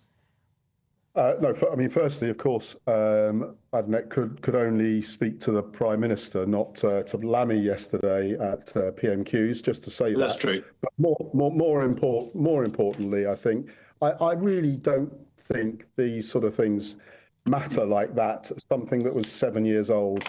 Let's get on with the role for the United Kingdom of getting things right, and that's where Keir is trying to do. And the one thing, just briefly to say about Trump, of course, he won't be president until the 20th of July, 20th of January, I think.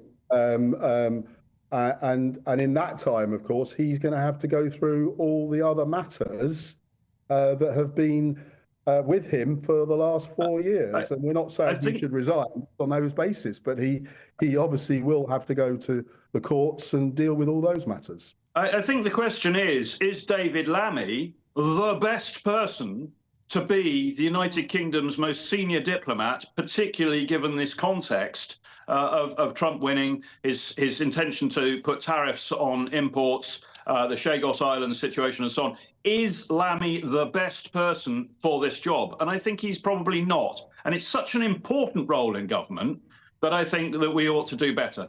Well, yeah, but... You're entitled, Henry, to that view, of course, but I disagree entirely, and I think David Lamy is doing an excellent job. Well, look, of course, ultimately that's a decision for the Prime Minister and nobody else, so none of us get a say in that one. True. Henry Bolton, Ivor Captain, good to see you both. Thank you. But this issue is not going away. Well, I mean, it's been raised at PMQs. I know it's changed now because Trump is now President-elect Trump. I think it might go away. Do you think it will? I think it might go away just because, and one thing that a lot of people said about Trump is he doesn't hold a grudge. No, that's true. In that sense. And the fact that David Lamy did congratulate him yesterday and said we look forward to working with you and JD Vance in the years ahead, I sort of think that is humble pie. I mean, he is weakened by this, there's no doubt about it. But he's gone back on his word, hasn't he? You've just got to get on with it now, haven't you? Let us know what you think. You will have a view. gbnews.com/you'll say. Right, Paul Coyte's going to be here with all the sport in just a minute. The latest GB News travel.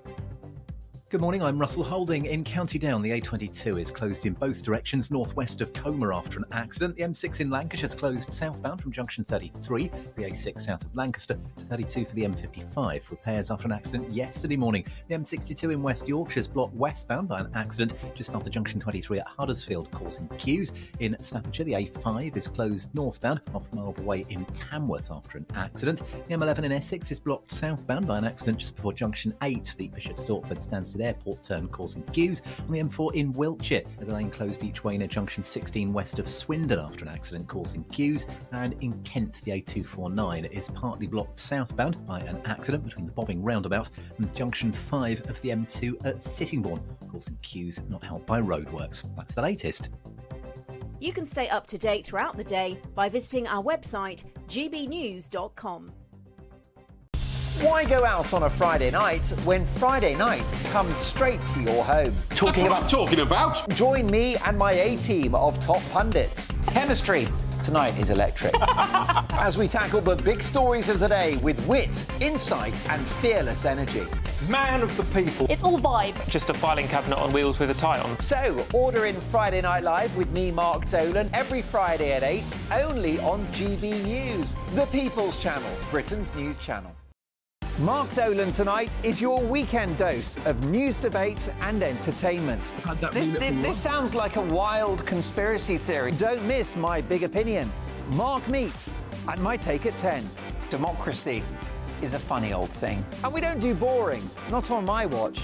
I just won't have it. Let's go and get another glass of that bubbly. You've earned it. That's Mark Dolan tonight, Saturday and Sunday, 9 to 11, only on GB News, the People's Channel, Britain's news channel. Join me, Camilla Tominey, for a frank and honest discussion with those in power that cuts through the spin and gets to the heart of the issues shaping our nation. You haven't confirmed that you want to stand as leader, but you haven't ruled it out either. This report basically says that he's not fit to stand trial. Is he indecisive? Incompetent? I deliver the dose of reality Westminster needs. That's the Camilla Tominey Show at 9:30 every Sunday on GB News, the People's Channel, Britain's news channel. It's Patrick Christie's Tonight, and here we do things differently. It's explaining the absolute madness of this, doesn't it? It's explosive. I mean, this is very good. It's lively. 850. Your government sat there, Sean, and it did nothing. It's controversial. And the Middle East has been in turmoil since before I was born. It's everything you need to kickstart your evening. Everyone's had their Weetabix tonight. I love to see it. That's Patrick Christie's Tonight, weeknights from 9 p.m. Only on GB News, the People's Channel, Britain's news channel.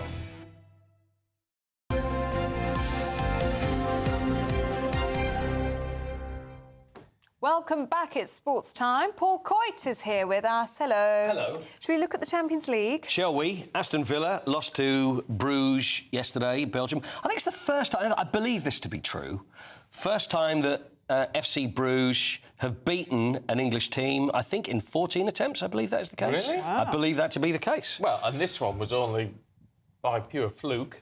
You know what? It was fluky. It was, you know, where the fluke is that it's bizarre, though. It's a very bizarre situation. Whereas Aston Villa gave away the strangest penalty, and this is Tyrone Mings. Cut a very long story short, and you know I have trouble with that, but I'll try my best. So Emi Martinez gets the ball, he's the goalkeeper, kicks the ball out for a goal kick, and then Tyrone Mings inexplicably turns round, sees the ball, and something in his brain said, pick it up. It's very bizarre. He's a footballer.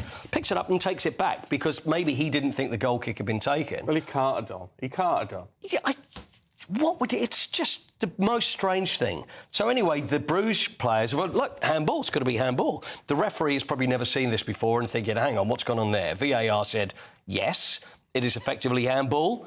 Penalty to Bruges. They score, and then they win 1-0. I mean, it's a tough one, isn't it? Because part of you just would want to say, well, clearly it's a mistake. Yeah. Clearly it's a mistake. It is. But it is also definitely a handball. It's clearly and a mistake. If it had been the other way round... Yeah. You'd be well, there's no question. I don't think anybody truly argued with it because it seems so bizarre, but that's the rules, and he handballed it and the ball was kicked out. It's one of those old question of sport, what happened next things, because it was so weird, and it's something that Tyrone Mings is going to just have to live with and think, I don't know what I was thinking. But it's a very bizarre situation, so they lost. Arsenal lost. But he's popular in the dressing room. Yeah, can you imagine? It's like, what were you thinking? I don't know. Because I think there's excuses like, well, I didn't know the ball was in play.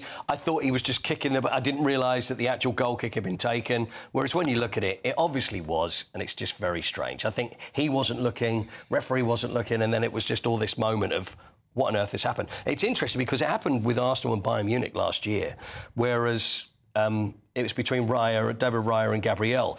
And he kicked the ball and picked the ball up, whereas the referee said, I mean, it's still amazing that he just went, oh, it's just a kid's mistake. I mean, this is in a Champions League game. It's just a mistake, whereas you can't be doing that. No. So that's what happened. Inter Milan, talking of Arsenal, they lost to Inter Milan, and there was a very unhappy Mikel Arteta about penalty decisions. He's always unhappy when he loses. But is it a little wobble for Arsenal, a little wobble for Aston Villa as well? So both lost in the Champions League. All right. Shall we get on to presidents? This is what I've been waiting for, to be honest. Sporting presidents. I've been looking closely at presidents, and we came to the decision, didn't we, that they are... A president is a competitive animal. Yes. Has to be. Well, they have to be by nature, don't they? Of course they do. So then you would think sport also would, because that will to win. Now, OK, we've done a few already. Franklin D. Roosevelt, you know, he had polio when he was 39. You know the story about Roosevelt, wartime president. But he swam 3 times a week to rebuild his muscles. Down as a swimmer. Yeah, well, this is what he did because, and it then invigorated his body, and he's there for his political career. And after he was elected, the New York Daily News held it was like help fund a swimming pool to be built in the White House, and that was for Roosevelt. Now, other things. There's also a 10-pin bowling lane. Love that. In the White House as well. Now, this is tricky dicky. This is Richard Nixon, who was... look at that. Sporting... There he is. There he is. That's him. Look at the lovely... I love the wallpaper, though. And he's obviously wearing his bowling gear. Now, look at the shoes. He's got his... And this is how he would relax. He installed this single-lane bowling alley into the White House. I think we've actually got footage of him playing. Have we got a little live video of him in action? I don't know whether we have. I was hoping that we... there we are. There you go. I'll tell you, lovely action. Have you noticed how high his trousers are, though, with his tie tucked in there? Yeah, I'm not So sure obviously about the that. tie doesn't get in the way. That was the fashion, though, wasn't it? And look at around him. So he's probably hit 3. He's not happy. And everybody's clapping. Everyone's clapping. Because he's the president. It's like, oh, no, there'll be no whitewash in the White House. And walks away there, but everybody's applauding President. What a wonderful shot that was. So that was that. It had that private room. Very good. And JFK, you want to see a little JFK? Oh, yeah, why Look at time with JFK and his wonderful pink trousers. John F. Kennedy... Golf. I knew he'd be a golfer. You know, he had the look of a classic. golfer, but the thing is, he had a lot of health issues. Oh, look at that. Oh. Terrible back, which is not very good for being a golfer, but he would struggle through. Absolutely. I think have we got any video of him? There we are. It was said by professionals that he had a wonderful natural swing, and if he tried harder, he could have been a professional golfer. Oh. So there we are, this JFK Great in action. footage. And look at those trousers. He was a man of style, wasn't he, John F. Kennedy? Isn't it funny how you look back at all these people? I mean, even Tricky Dicky, and you look back with a sort of sense of, not quite affection, but fascination, because he's just this person of history. And yeah. I guess we'll be doing that with Trump in another 50 years. And yeah. It's just all this little piece of history. Who knows? Who knows? And especially the way things ended up with Richard Nixon. And you would think, can we look back? But obviously, time is a healer. 50 years back now, if we look at Tricky Dicky there with 10-pin bowling, in sporting terms, he was OK. I wonder if they've redecorated. Well, you'd hope so, that wallpaper. But don't you think the wallpaper's kind of come back now? It looks like it's all coming back. It is. That's never coming back, let me tell you. I'll assure you of that one. I think you might be doing your spare bedroom. I love... You know what? I'm sorry, but I really like it. No, Coity, you It don't. looks great. I think you've got to be a man of a certain age, Paul. But he's got his little white wallpaper. He's got his little white gold bowling shoes. It's not the ones that have the stripe, the one down the middle with the red and the blue. His own presidential bowling shoes. It's got to be done. Yeah. And a shiny shirt in that one. Look at that. I mean, he looks good there, doesn't he? He does look good. He does look good. Yeah. Brilliant stuff. Have you got any more that you can dig out for the next I have. hour? Yeah, absolutely. More to Yeah, come. sure. Fabulous. Brilliant. Thanks, Coity. Right, we'll take you through the papers in a couple of minutes with Emma and Andy. That's next.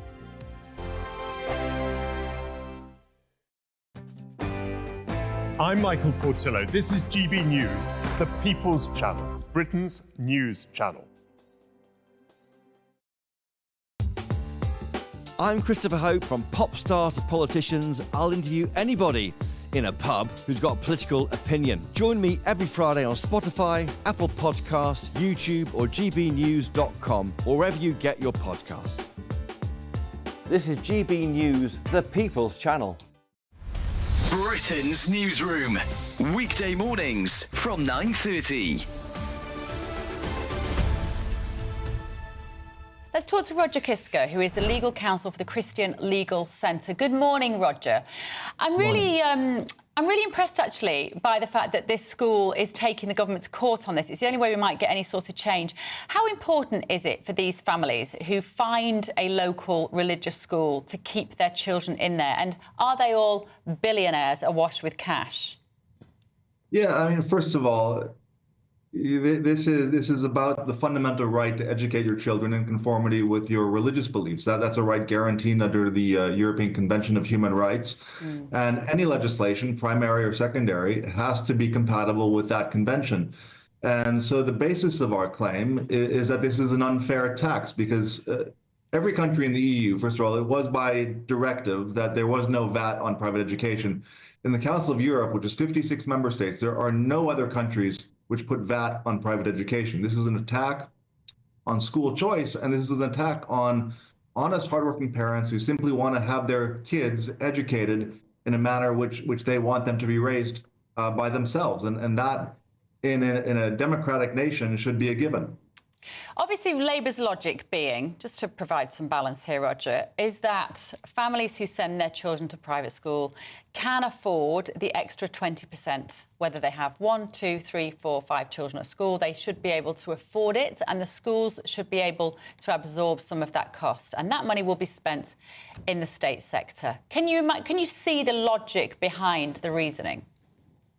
To be honest, I can't, because not every school is Eton. Not every parent has the means to send their children to private education. GB News, the People's Channel. In the GB newsroom, we bring you the news as it happens. With our team of dedicated journalists across the UK, we're ready to keep you up to date with what's happening every half an hour, every single day.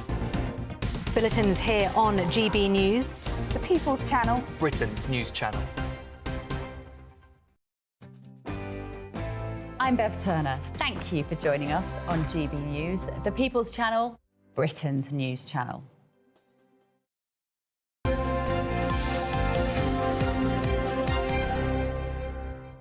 7:45, time for the papers with the writer and author Emma Wolfe and the journalist Andy Jones. Morning, you two. Good morning.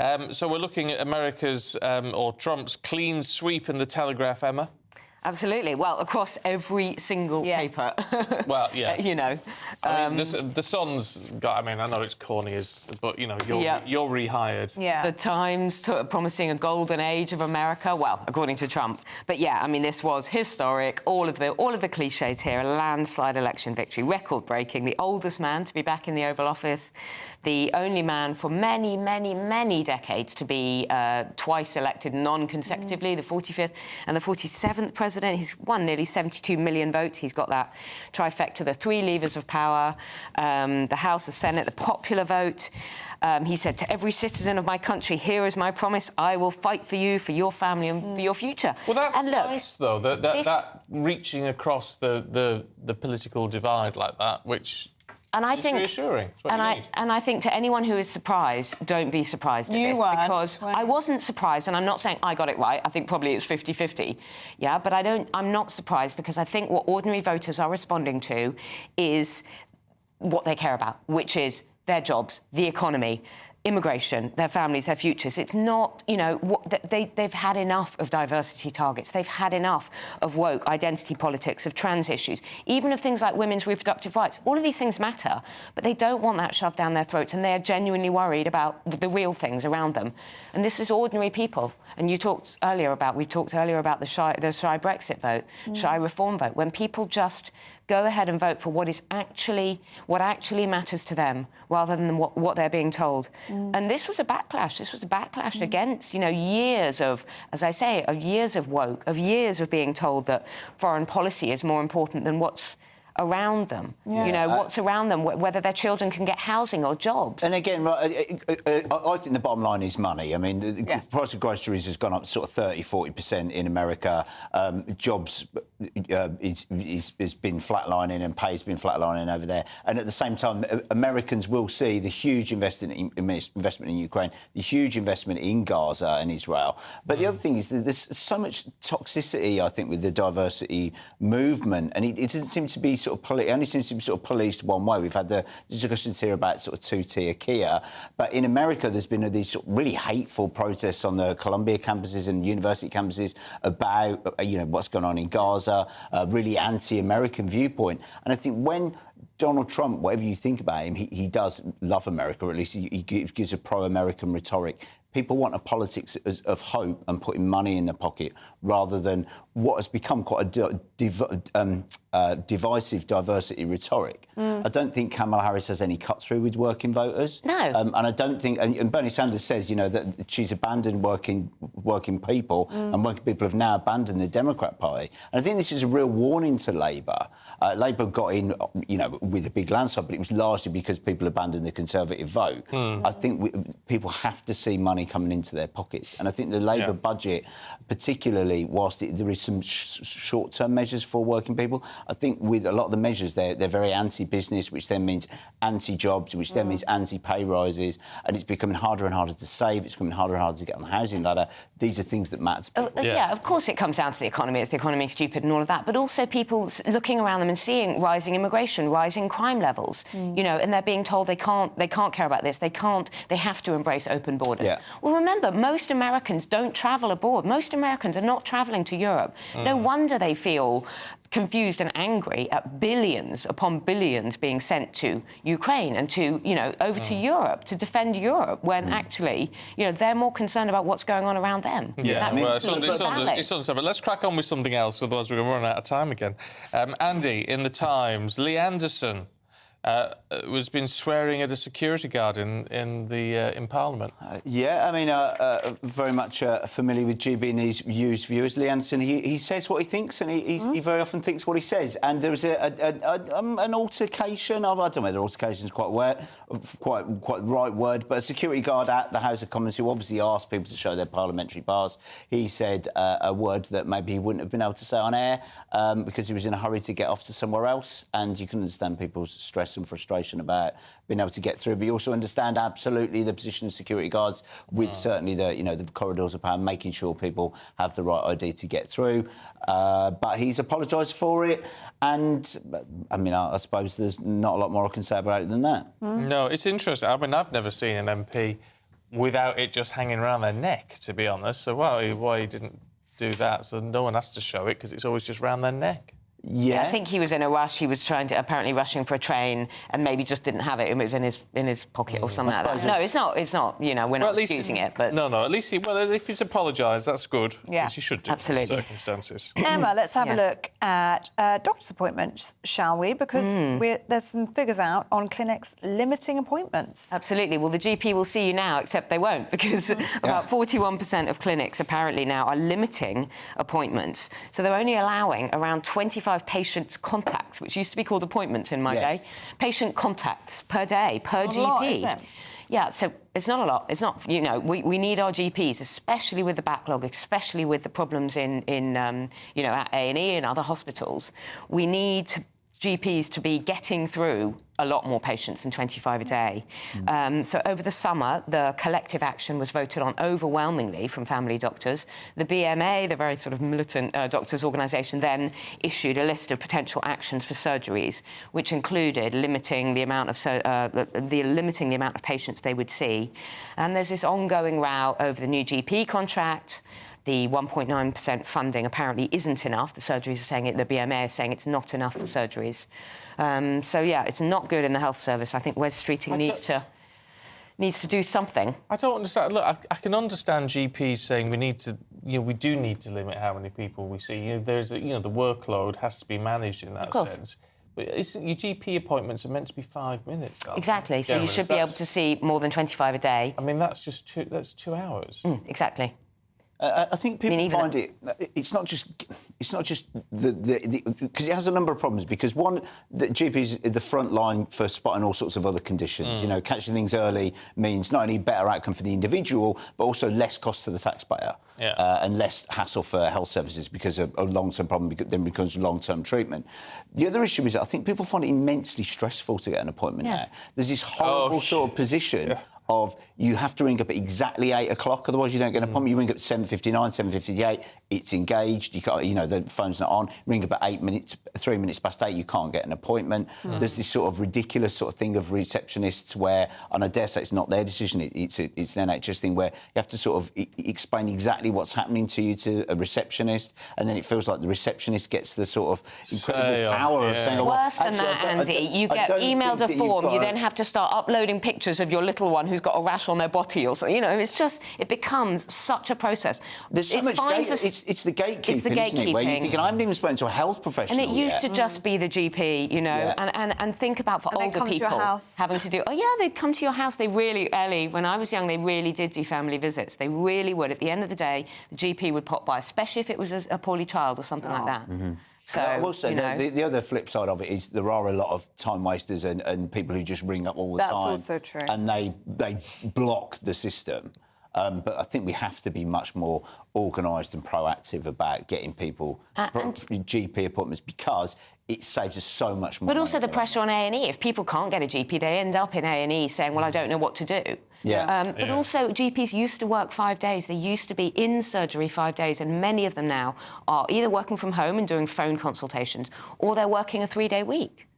So, you know, and people are not training enough. Medical training is also down. That's another story. Well, it's certainly no doubt that the GP system is not what it used to be, but how you get it back on track in anything less than about 8 years, I do not know. I thought Labour promised us 40,000 new appointments every day. Yeah. A week? Yeah. A week, every week. Well, it might come, you never know. We'll have to do more than 25. We live in hope. Thanks, you two. Here's the weather.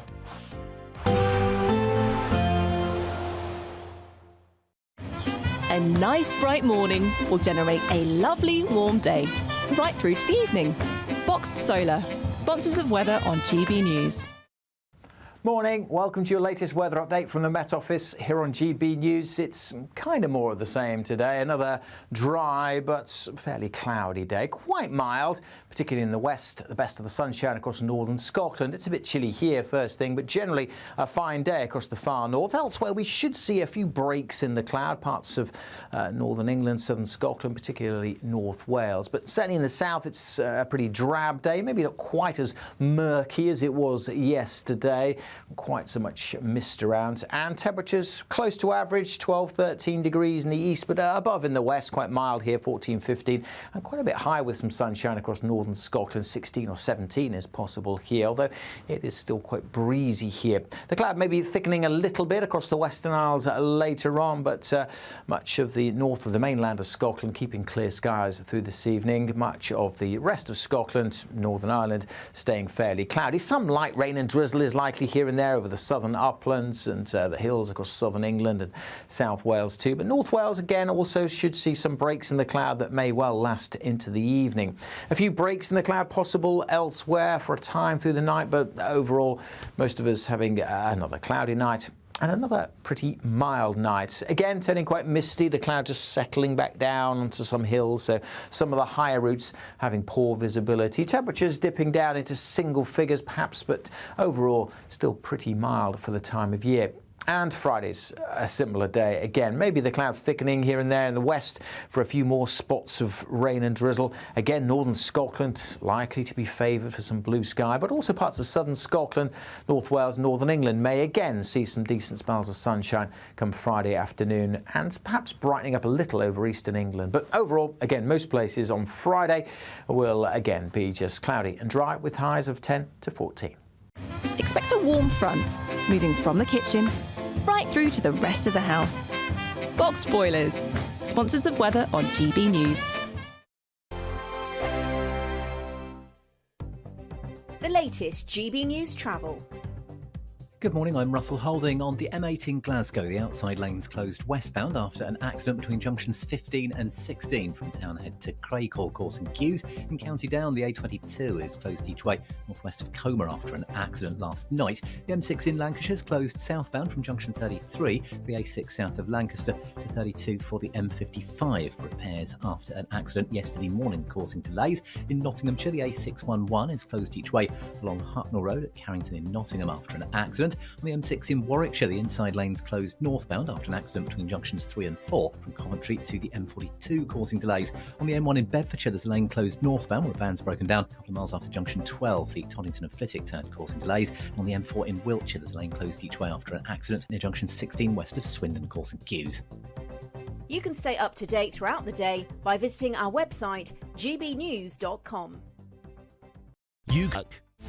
This is Britain's Newsroom, where your voice matters. It's just astonishing. With expert analysis and honest opinion, we don't just keep you informed. We bring you unique perspectives you won't see anywhere else. Can't argue with any of that. When the news happens, it happens here. On Britain's Newsroom, weekdays from 9:30 a.m. Only on GB News. Join me, Nana Akwe, for an informative, interactive news programme with a difference. It's fun. No, he didn't say that, though. I'm so surprised. I think there's an element of truth to that. Join me from 3 p.m. every weekend, only on GB News, Britain's news channel. If you want your news to be straight talking... This is the nightmare for the Conservatives again. Down to earth. It's not just Nottingham where this is happening, is it? And most importantly, honest. Hard-working, middle-class taxpayers, they'll get their book thrown at them. Then catch me, Martin Daubney, Monday to Friday, 3 till 6 p.m. on GB News, Britain's news channel.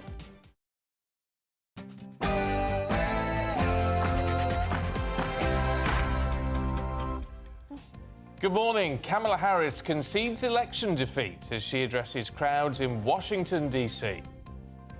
The outcome of this election is not what we wanted, not what we fought for, not what we voted for. Well, Donald Trump secured gains in key swing states, leading to a landslide victory, with now only 3 states still left to declare. I want to thank the American people for the extraordinary honor of being elected your 47th president and your 45th president. What does this mean for Ukraine, for the Middle East, and for us here in the UK? Sir Keir Starmer is set to sign a deal with Balkan nations to tackle migrant smuggling gangs as he heads to Budapest for a meeting with European leaders. Prince William opens up about Catherine's health as he announced the winners of the Earthshot Prize in Cape Town. Volunteers from a village in Worcestershire knit thousands of poppies for Remembrance Day. We meet the people behind the masterpiece. The Foreign Secretary take that opportunity to apologise for making derogatory and scatological references, including, and I quote, Trump is not only a woman-hating, neo-Nazi sympathising sociopath, he is also a profound threat to the international order.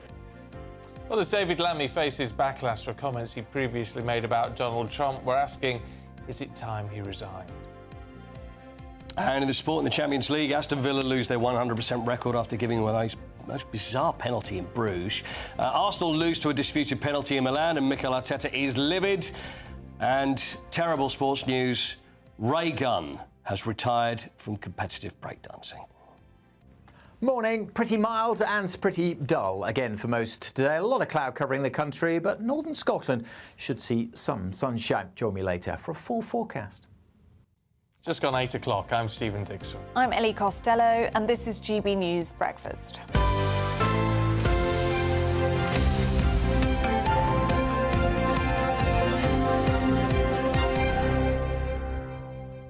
I can't believe about Raygun. I'm furious. I know. I tried to, because I know I didn't have the chance to tell you before, and I know how difficult. Drops it in. I know, but I just thought maybe that would be the best policy is just hit you with it, because I could soft soap and all that. How is the world of breaking going to cope with the fact that Raygun, an inspiration to several people around the world, has resigned, has now decided that, and maybe the film will come out, maybe the film of her life.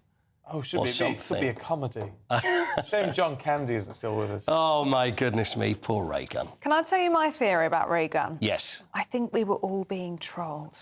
I do as well. We said that during the Olympics. She was like a professor of breaking, and she'd done a thesis on breaking, and I don't know. And you think that something will come out eventually and say, yes, you know what, I was taking you all for a ride. Exactly, and I think it could be soon. Listen, I'm sorry to ask you that, but I've got a question. Oh, yes, I've got an official presidential question. We're doing presidents in sport. Yes. So, Donald Trump is president-elect, yes, but he's already been president, which means that if ever you have been a president of the United States, you are always referred to as president. So therefore, he is still President Trump, not necessarily President-elect Trump, because he's already been president. So therefore, is he president-elect president? Yes, I think he... and let me just point out that I do not know. I'm so sorry. But I think that he is probably President-elect President Trump. Yes, that's President-elect President Trump. I think that's his full title from here on in. Yes. Till the 20th of January.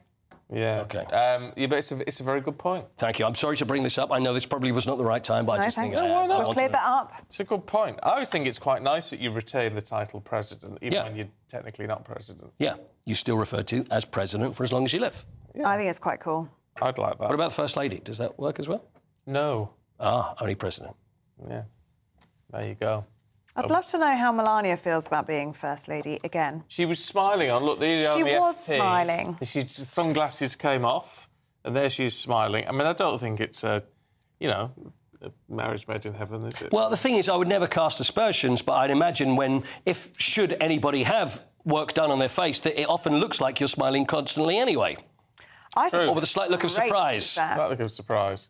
But she didn't rush into the White House last time, did she? She stayed in New York, raising her son, Barron. But he's 18 now. So I think it'll be really interesting to see whether she moves into the White House. There was a great shot. There was a great shot of them, the three of them. We might have it coming up. Because he's about 6'8". He is 6'9", he is, yeah. 6'9". Yeah. So tall. Massive. Yeah, he is very tall. He's very tall. And apparently loves politics and was talking to Nigel Farage. We were hearing at the election, not yesterday, the day before. Was yesterday, early hours of yesterday. Was early hours yesterday. Talking to Nigel Farage, and he was quoting Farage back to himself. Really? He's really across Fanboy? the politics, yeah. Really? Proper fanboy, yeah. Wow. Yeah. But maybe Melania, I heard that she's into tenpin bowling. If she finds out that the Richard Nixon bowling lane is in the White House, which she may not have known, then... She'll be moving in. She might move in this time. Who knows? That might just, never know. might just sway things. I think it will. OK, thanks, Coity. Well, meanwhile, one person who's not moving in, of course, is Kamala Harris. She has, though, vowed to keep fighting following her defeat to Donald Trump as she was talking to crowds in Washington, D.C. The outcome of this election is not what we wanted, not what we fought for, not what we voted for, but hear me when I say, the light of America's promise will always burn bright.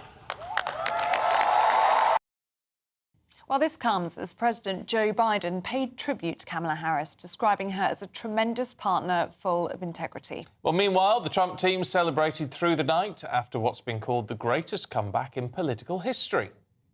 Everybody, and it was beautiful. It was a historic realignment, uniting citizens of all backgrounds around a common core of common sense. You know, we're the party of common sense. Well, this comes as a Snap poll revealed almost 60% of Britons feel unhappy about the result, as the world waits to see how Trump's second presidency will unfold. Well, it's been an interesting election campaign, and part of that, of course, was Elon Musk getting stuck into all of this. I mean, going on some of the rallies, there's giving millions of dollars away, but really backing Donald Trump. And, of course, is that going to mean he's going to perform some part of the administration? It's certainly a possibility. Well, let's talk to his dad, Errol, who's in Cape Town this morning. Really good to see you. Thank you for your time. What do you make of Elon's role in all of this? Well, you know, Elon was, I would say, the turning point for Trump's election. You know, we've been trying very hard to get America back on the rails and away from the directions in which it has been going, which, as you probably read, about 80% of the people in America are of the opinion that the United States is on the wrong way, along the wrong road. Your son's journey has been fascinating, hasn't it? Because he was a Democrat previously, and he's now become the right-hand man of Trump, posting all over X in recent months. He's been central to the campaign. What do you think has swayed him to back Trump? Well, yes, a few years ago, you know, he was supporting the Democrat side, mainly because if you come from South Africa as a white person, you know, you automatically there, you know, sort of try to decry your South African roots as a white person, you know. So all my children have had to do that, and it's wrong, really, but that's what they've had to do. But in the last few years, he has, you know, seen the light, you might say, and he's seen that the direction in which the United States is going is wrong. And so he's thrown his weight behind common sense, I would say. You know, he's not a far-right person. Elon is dead center. And, you know, this far-right stuff is rubbish. You know, it's like your protesters there were described as far-right. No, they were normal people just protesting about legitimate grievances. I mean, what is interesting is I can see the similarities between Donald J and Elon in this. I mean, you look at Elon being interviewed, and sometimes it is very awkward because he will cut a question dead, won't he, with this sort of common sense approach, and just say, well, why is that wrong? Why shouldn't we be doing this on X or whatever the subject matter is? I mean, that real clear talking, do you think he will do that with Trump? Yes. I mean, you know, sometimes, well, you know, I don't think he has a problem explaining things to Trump. Trump's a businessman, and we are business people. Business people are the people that make the world run. So, you know, we see things going well, we don't do anything. We see things going wrong, we realize we have to get involved in what ultimately is a very boring line of work, and that is politics. So, yeah, no. At times, it's very difficult to explain to, the left or woke left or whatever it is, because they don't seem to have the capacity to understand. But we see that America is going to need to go on a new direction. And of course, this is only the beginning. This is not the end.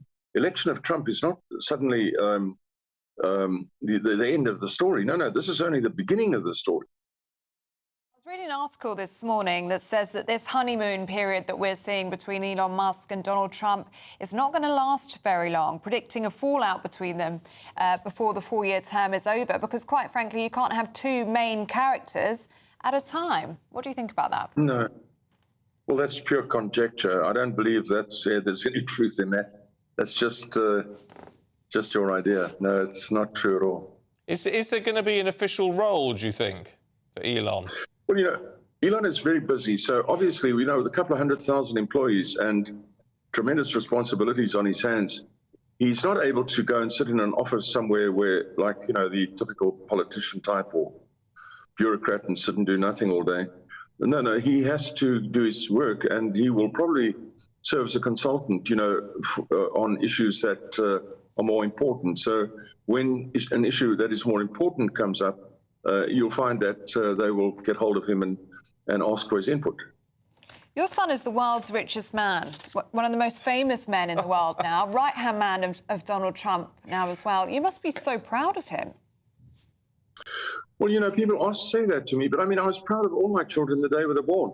Oh. A parent isn't proud. that's a silly thing to say. No. I'm pleased with their progress. Very pleased with all of their progress, not just Elon. And, that's the role of a parent. I'm proud is silly, a silly word. Again, this might sound very silly then. Can you or do you even try, or does he need to have his feet kept on the ground? I know, it's a very different ball game for me, but my folks make sure that my feet never leave the ground. That must be quite difficult with the world's richest man. Well, he's very grounded. The problems you have in business and running businesses every day. Yesterday you may have been on top of the world. The moment you come into work the next day, you're surrounded by many problems, and so you don't actually feel you're on top of the world anymore. You have to get stuck in and try and solve them, and and that's what actually I suppose makes it interesting. No, there's no sitting back and that. As I said, this is the beginning. This is the beginning. We have to see where this goes now.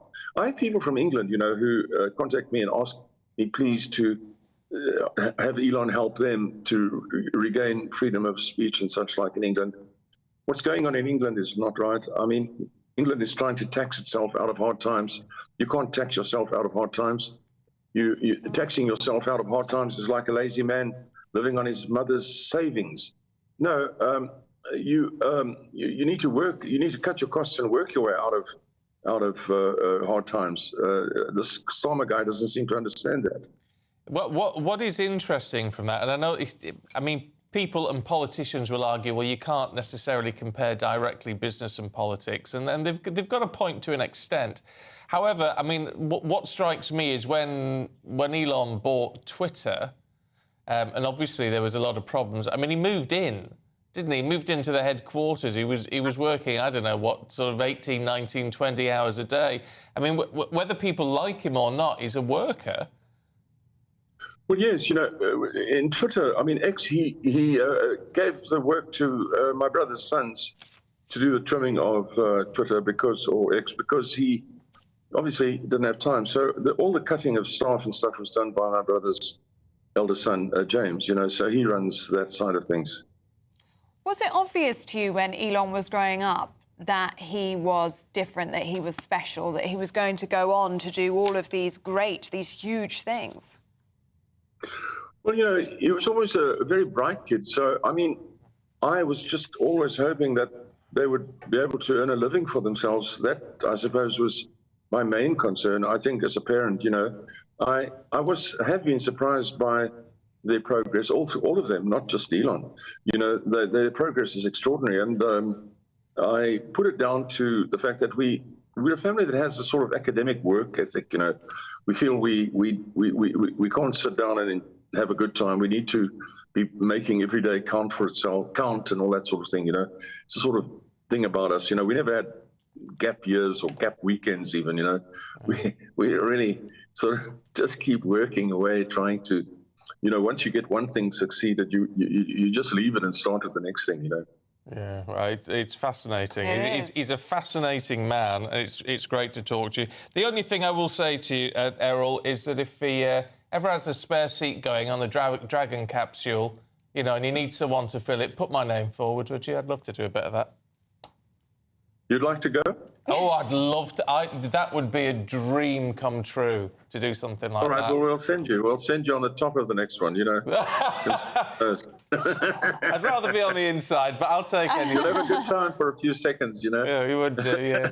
Errol, really good to talk to you. Thanks very much. OK, thank you. Thanks so much. Thank you. It's fascinating. Yes. Fascinating. Elon can be very unpopular. Some people don't like it. Controversial. Yeah. But when you watch some of the interviews, and I've watched a few where he's been... people really sort of challenge him on stuff, and his responses are very interesting because they're clean cut, and it's like proper straight answers, and it's very hard to argue against that. And as an interviewer, that's our job, to argue against what anyone says, and it's very, very hard to do it. Incredible man. And I think it's fascinating talking to parents of anyone, because you can see the person and how they became that way. I mean, his dad he talks about work ethic, doesn't he? He doesn't get into, the sentimentals and pride. He's like, that's silly. All of that's silly. I mean... No. The work ethic is something, and I think there's a lot... We can't all work like Elon Musk. I mean, the man's a machine as far as that goes. However, it's a good message, isn't it, for people who don't work hard, and the people... I mean, I don't mind admitting that I can be a bit lazy at times.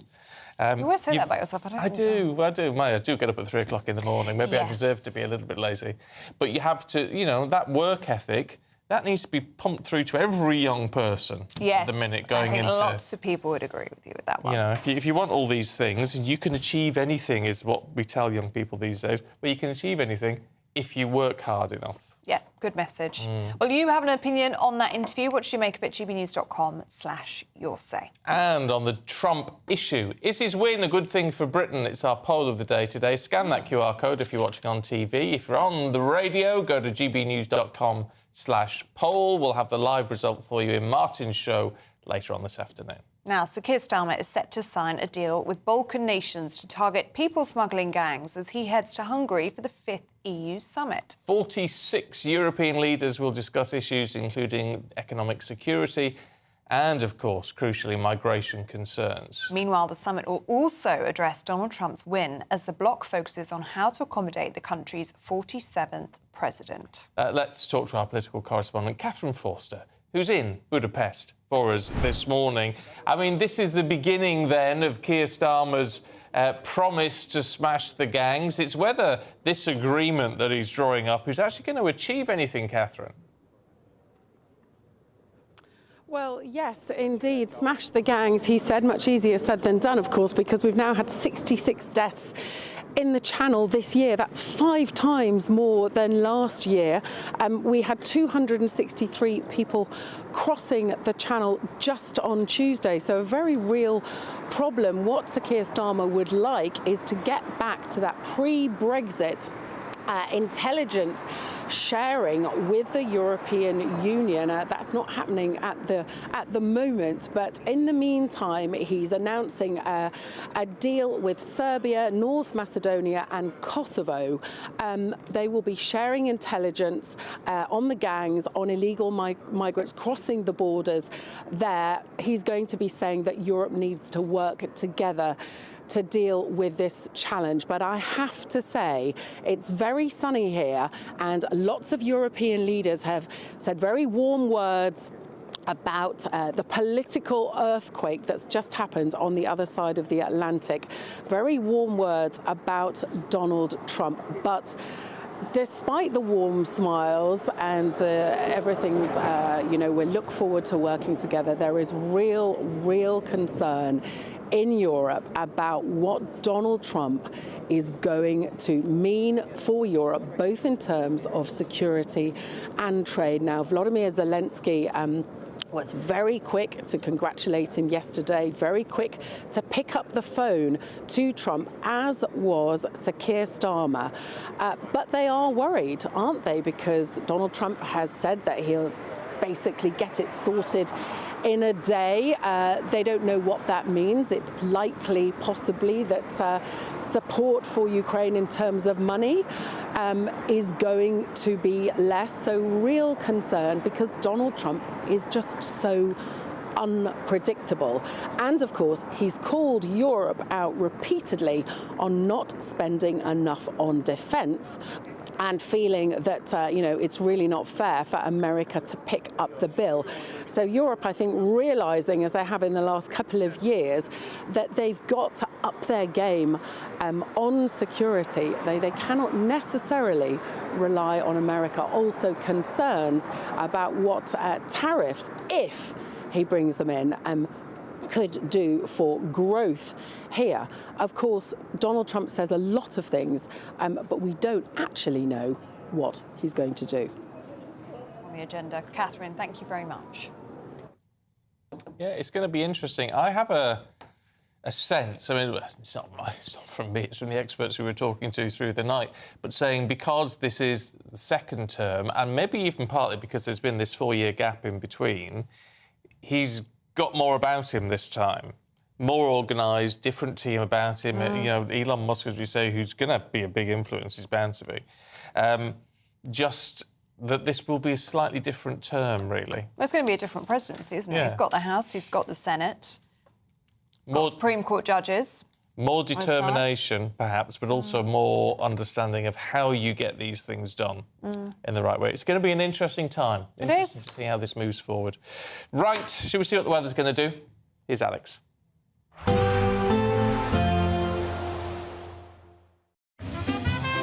Heavy showers first thing will be followed by a warm, cosy day.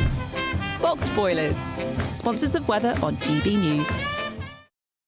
Morning, welcome to your latest weather update from the Met Office here on GB News. It's kind of more of the same today. Another dry but fairly cloudy day, quite mild, particularly in the west. The best of the sunshine across northern Scotland. It's a bit chilly here first thing, but generally a fine day across the far north. Elsewhere, we should see a few breaks in the cloud, parts of northern England, southern Scotland, particularly North Wales. But certainly in the south, it's a pretty drab day, maybe not quite as murky as it was yesterday. Quite so much mist around, and temperatures close to average, 12-13 degrees in the east, but above in the west, quite mild here, 14-15, and quite a bit high with some sunshine across northern Scotland. 16 or 17 is possible here, although it is still quite breezy here. The cloud may be thickening a little bit across the Western Isles later on, but much of the north of the mainland of Scotland keeping clear skies through this evening. Much of the rest of Scotland, Northern Ireland, staying fairly cloudy. Some light rain and drizzle is likely here and there over the southern uplands and the hills across southern England and South Wales too. But North Wales again also should see some breaks in the cloud that may well last into the evening. A few breaks in the cloud possible elsewhere for a time through the night, but overall most of us having another cloudy night and another pretty mild night. Again, turning quite misty, the cloud just settling back down onto some hills, so some of the higher routes having poor visibility. Temperatures dipping down into single figures perhaps, but overall still pretty mild for the time of year. And Friday's a similar day again. Maybe the cloud thickening here and there in the west for a few more spots of rain and drizzle. Again, northern Scotland likely to be favoured for some blue sky, but also parts of southern Scotland, North Wales, northern England may again see some decent spells of sunshine come Friday afternoon, and perhaps brightening up a little over eastern England. But overall, again, most places on Friday will again be just cloudy and dry with highs of 10 to 14. Even though we'll see a cloudy start, it'll be a bright outlook for the rest of the day. Boxed Solar, sponsors of weather on GB News. Oh, you're making us howl with some of your comments this morning. Keep them coming, that's what we say. Yes, especially on that interview that we were just done with Errol Musk, the dad of Elon Musk. Yeah, lots of you saying that you really enjoyed that. The no-nonsense, common-sense approach. Quite right, too. We like a bit of common sense. Right, would you like Christmas on us? You could win it in our Great British Giveaway. Here's how. You could. Right, still to come, we're going to be talking to farmers in Bakewell about the upcoming interest rate figures. It's going to be an interesting one. That's next. Sunday with Michael Portillo from 11, only on GB News. Australian chef David Thompson is opening a new restaurant, Long Chim. The name, which translates roughly as come and try, already has locations in Sydney, Perth and Dubai, and previously operated in Melbourne and Singapore. It marks a return to London for Thompson, whose Belgravia haunt Naarm closed in 2012, but that earned him accolades, including, in 2002, the first Michelin star awarded to a Thai restaurant. So you've mentioned Bangkok there. What is your love for Thai food? Describe to us why you think Thai food is such a great cuisine. It's endlessly complex and satisfying. It just resonates on the palate. For me, as a cook, it offers a challenge, and the way that you cook it is you chase taste. You don't follow a recipe, you follow your sense of taste. And so with all these dishes that you'll taste today, but also in the restaurant that we're opening, it's all about a sequence of taste and seasoning that has some balance. What is this dish? This is something called gengari gung, which is an aromatic curry of prawns. Lovely looking prawns, yes. They're not too bad. And it's with something strange called water bamboo, which we found up in Chinatown just the other day. And it's a perfect accompaniment. I'll just take a little. Yes. Describe that perfect accompaniment to me again. Water bamboo. What is it? Water bamboo, yeah. And you would not know of it, because I didn't know of it that much either. And it tastes like a little bit of like young coconut meat. So it's perfect with these prawns and this curry. And what you need to have with this curry, because this is the way that Thai food works, an interplay of flavours. This little cucumber salad on the side, and that helps to bring out the spice and the sweetness and the savoury quality. I must say, all of this looks so lovely. GB News, the People's Channel. Why go out on a Friday night when Friday night comes straight to your home? Talking about? Join me and my A-team of top pundits. Chemistry tonight is electric. As we tackle the big stories of the day with wit, insight and fearless energy. Man of the people. It's all vibe. Just a filing cabinet on wheels with a tie on. So, order in Friday Night Live with me, Mark Dolan, every Friday at 8, only on GB News, the People's Channel, Britain's news channel. It's Patrick Christie's Tonight, and here we do things differently. It's explaining the absolute madness of this, doesn't it? It's explosive. I mean, this is very good. It's lively. 850. Your government sat there short and it did nothing. It's controversial. And the Middle East has been in turmoil since before I was born. It's everything you need to kickstart your evening. Everyone's had their Weetabix tonight. I love to see it. That's Patrick Christie's Tonight, weeknights from 9 p.m. Only on GB News, the People's Channel, Britain's news channel.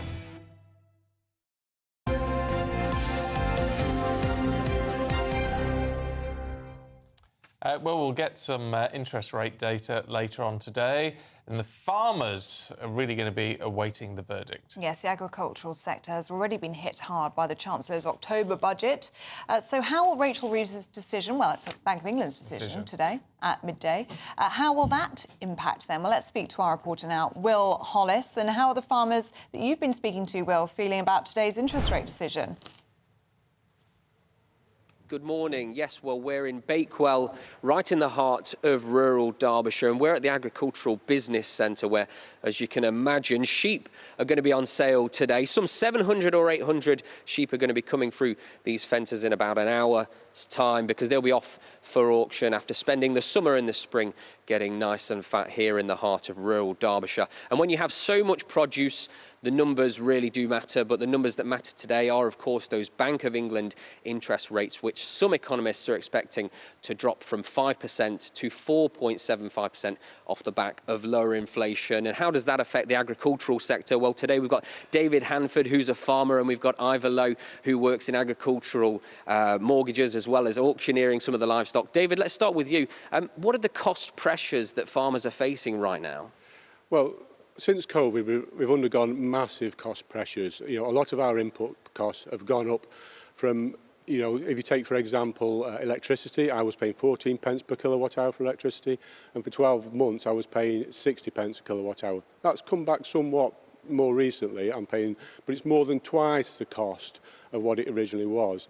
I could go through lots of other input costs on the farm, like fertiliser's done the same, feed has done the same, and when we hire labour and things, all that's gone up. However, I'm a dairy farmer. The milk that we produce on the farm hasn't gone up to that same extent. It did go up to about 50 pence a litre, then it dropped back to sort of nearer 34. It's climbed back somewhat, but it hasn't sort of taken up that inflationary pressure on our input costs. Whether it's the farmers that are going to be bringing sheep here today or yourself, a dairy farmer, how important are the interest rates that are going to be announced at around 12 o'clock today for what happens in the agricultural sector? Well, look, farmers borrow money. You know, a lot of farmers have got mortgages on their land. They buy land and have a mortgage to purchase that land. They will borrow money to buy cattle, and they will borrow money to buy, you know, large pieces of machinery. So anything, especially given the budget last week, anything that helps us reduce those inflationary pressures on farms has got to be a good thing. And I know a lot of farmers, including you, are really upset about inheritance tax. Let's go to Ivor Lowe here, who manages mortgages for some people that work in agricultural, but sells as well as the auctioneer here at Bagshaw's Livestock. How important are those interest rates? I think they're vitally important. There'll be a number of farmers, both nationally and locally, that are borrowed or heavily borrowed, and I think any reduction in those rates is going to ease some pressure. Even just a quarter of a percentage points, that matters when there's so many high costs that farmers have been facing? Yes, it does inevitably, whether it's they've borrowed for the purchase of land or machinery or livestock, anything that they see as a reduction is going to help. And what about those mortgages? You help to manage the sale of property and agriculture as Bagshaw's, which is one of the leading mortgage arrangers. Just describe for me what are people hearing when they're starting to purchase or sell property? Well, we're agents for the Agricultural Mortgage Corporation, which will be one of the mainstream lenders for lending for agricultural purposes.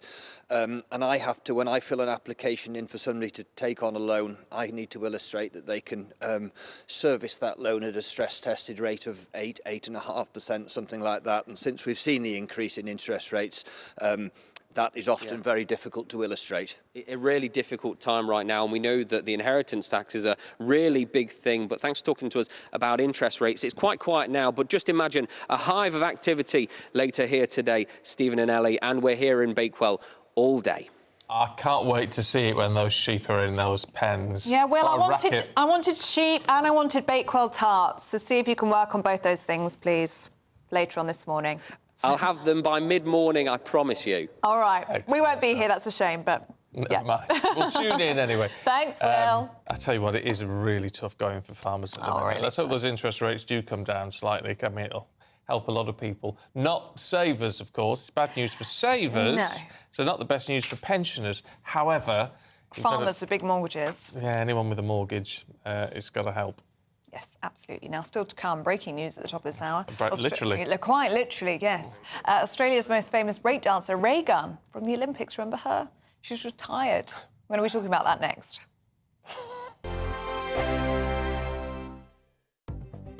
The latest GB News travel.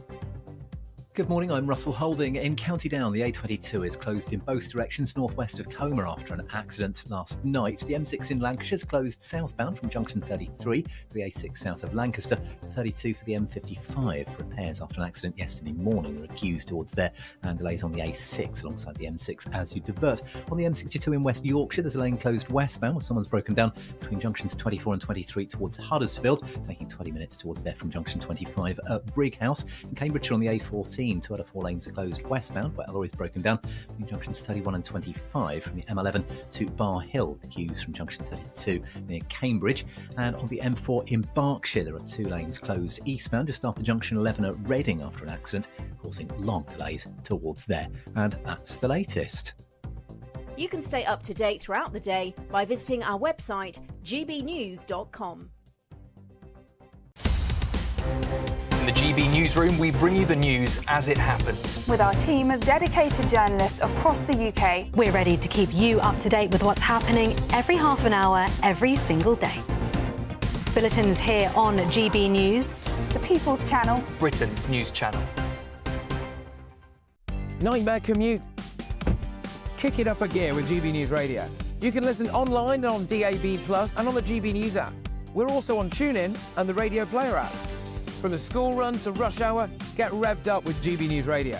We are the People's Channel, Britain's news channel.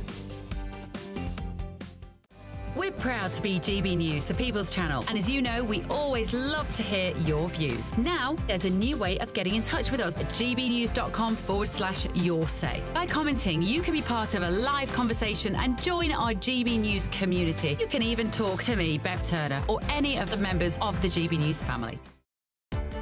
Welcome to State of the Nation, daily plunge into the stories shaping our country.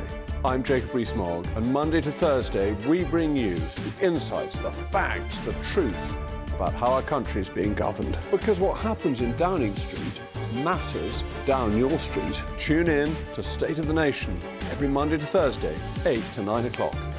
Only on GB News, the People's Channel, Britain's news channel. Mark Dolan tonight is your weekend dose of news, debate and entertainment. This sounds like a wild conspiracy theory. Don't miss My Big Opinion, Mark Meets, and My Take at 10.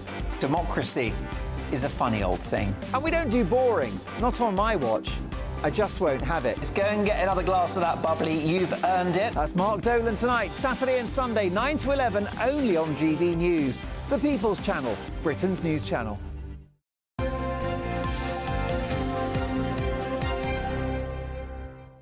8:37, Paul Coyte's here with devastating breaking news from the world of sport. Literally breaking news. Did you miss that earlier? Yeah, totally. Already cracked that joke. It flew over my head. Yeah. Well, like her legs. I've got breakdancing news. OK, here it comes. Yes. Yes. It's big news. Raygun, a.k.a. Rachel Gunn, has retired from breakdancing. Isn't that terrible news? No. Oh, it's shocking. Shocking. Just as she'd started. Just as we'd realised what talent she may have somewhere. If she kept going, she may have actually been good at it. Do you think so? Possibly. Practice makes perfect, after all. But anyway, that's not to be. So Rachel Gunn was in the Olympics. She got 0 points. 0 points. Yeah. It was just a disaster. So. We've discussed this so many times. Oh, here we go. That we still... If you're watching on telly, you can see the magic that is Raygun. We may have to slow down her feet because you can't see it move. Look at her. You know what? It's even on. I still have to applaud. That's my favourite move that we're seeing. There we are. Right now, Look at that. Twist. I'm just trying... if you're listening on the radio, I don't know how to explain it. It's like a bit staccato. Just say the words Raygun and I think everybody will get... I mean, it's just like a child at a soft-played... Child at a disco. Yeah. Anyway, probably for the best that she steps. Decided to step away. Let's be honest. Do we think that there is a big joke and we've been had? Or does she really truly believe? No. There'll be a documentary now. Just you watch. She'll retire. And there'll be a 3-part series on Netflix. It's like Christopher Guest, who would make these spoof movies, Spinal Tap and A Mighty Wind, and maybe he's behind the whole thing, that she's just an actress. And what we'll do is we'll see if we can get it into the Olympics, and then we'll tell the story afterwards. How on earth it happened that this woman who just had no idea about breakdancing, but it's been dropped from the Olympics in 2028. Oh, has it? Thank heavens. It's her fault. I do. It could well be her fault, to be fair. I mean, it's just... And we laugh about it, but actually when you see proper breakdance... Yeah, it's not like that. It's phenomenal. Yeah, it's not even like that. But it's not that. It really isn't, no. Oh, that's crawling on the floor. So she's retired. How do we honestly feel about her retiring? We think it's a good thing, or are we going to miss her? We should do a poll of the day. That should be our poll of the day. It's been worse. I think it's a possibility. Right. Inter Milan beat Arsenal last night. Mikel Arteta very unhappy about penalty that he wanted and also one that was given against him. He wasn't happy. Very bizarre penalty that happened in the other game in the Champions League where Bruges beat Aston Villa. Tyrone Mings went and picked up the ball for some inexplicable reason. I think he thought the ball wasn't in play, which it was. Penalty was given. I've never seen anything like it.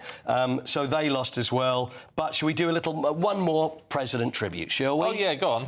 President and sports Presidents, as I said, tend to be competitive creatures, as they have to be. So most of them tend to have been good at sport. George Bush Sr., Dwight D. Eisenhower, very good at team sports. Herbert Hoover, a solitary man, a fisherman. Good at cleaning. Yes, always very good at cleaning, but always on his own. Always on his own. Never had cleaners. Always pushed it around on his own. Anyway, let's go through a few more, shall we? I think I'm going to win with Nixon again because I enjoyed it so much. George W. Bush. Oh yeah. Now, golf, got to be. George W., you think golf? Well, he did do a lot of golf. He did play golf with his dad, George Sr. There's picture of him. But there was one thing he was particularly good at. Go on. And there was a runner, because Clinton ran. Ah, yes. There's George W., and he was a very good runner. He ran the Houston Marathon in 1993 in 3 hours 44. As president in 2002, he did a 3-miler in 20 minutes, which is very good. Secret Service agent Dan Emmett. So he's not obviously that secret because we know what his name is. But anyway, he said Bush was not a jogger, he was a runner. Yeah. He got fit after he gave up the booze. Because he was an alcoholic, wasn't he? And That's then right. He gave it all up. Back in 72, 73, that's when he ran it. He took up mountain biking as well. And there's I think there was a documentary, I think this was the 9/11 documentary, which is all about it from his perspective.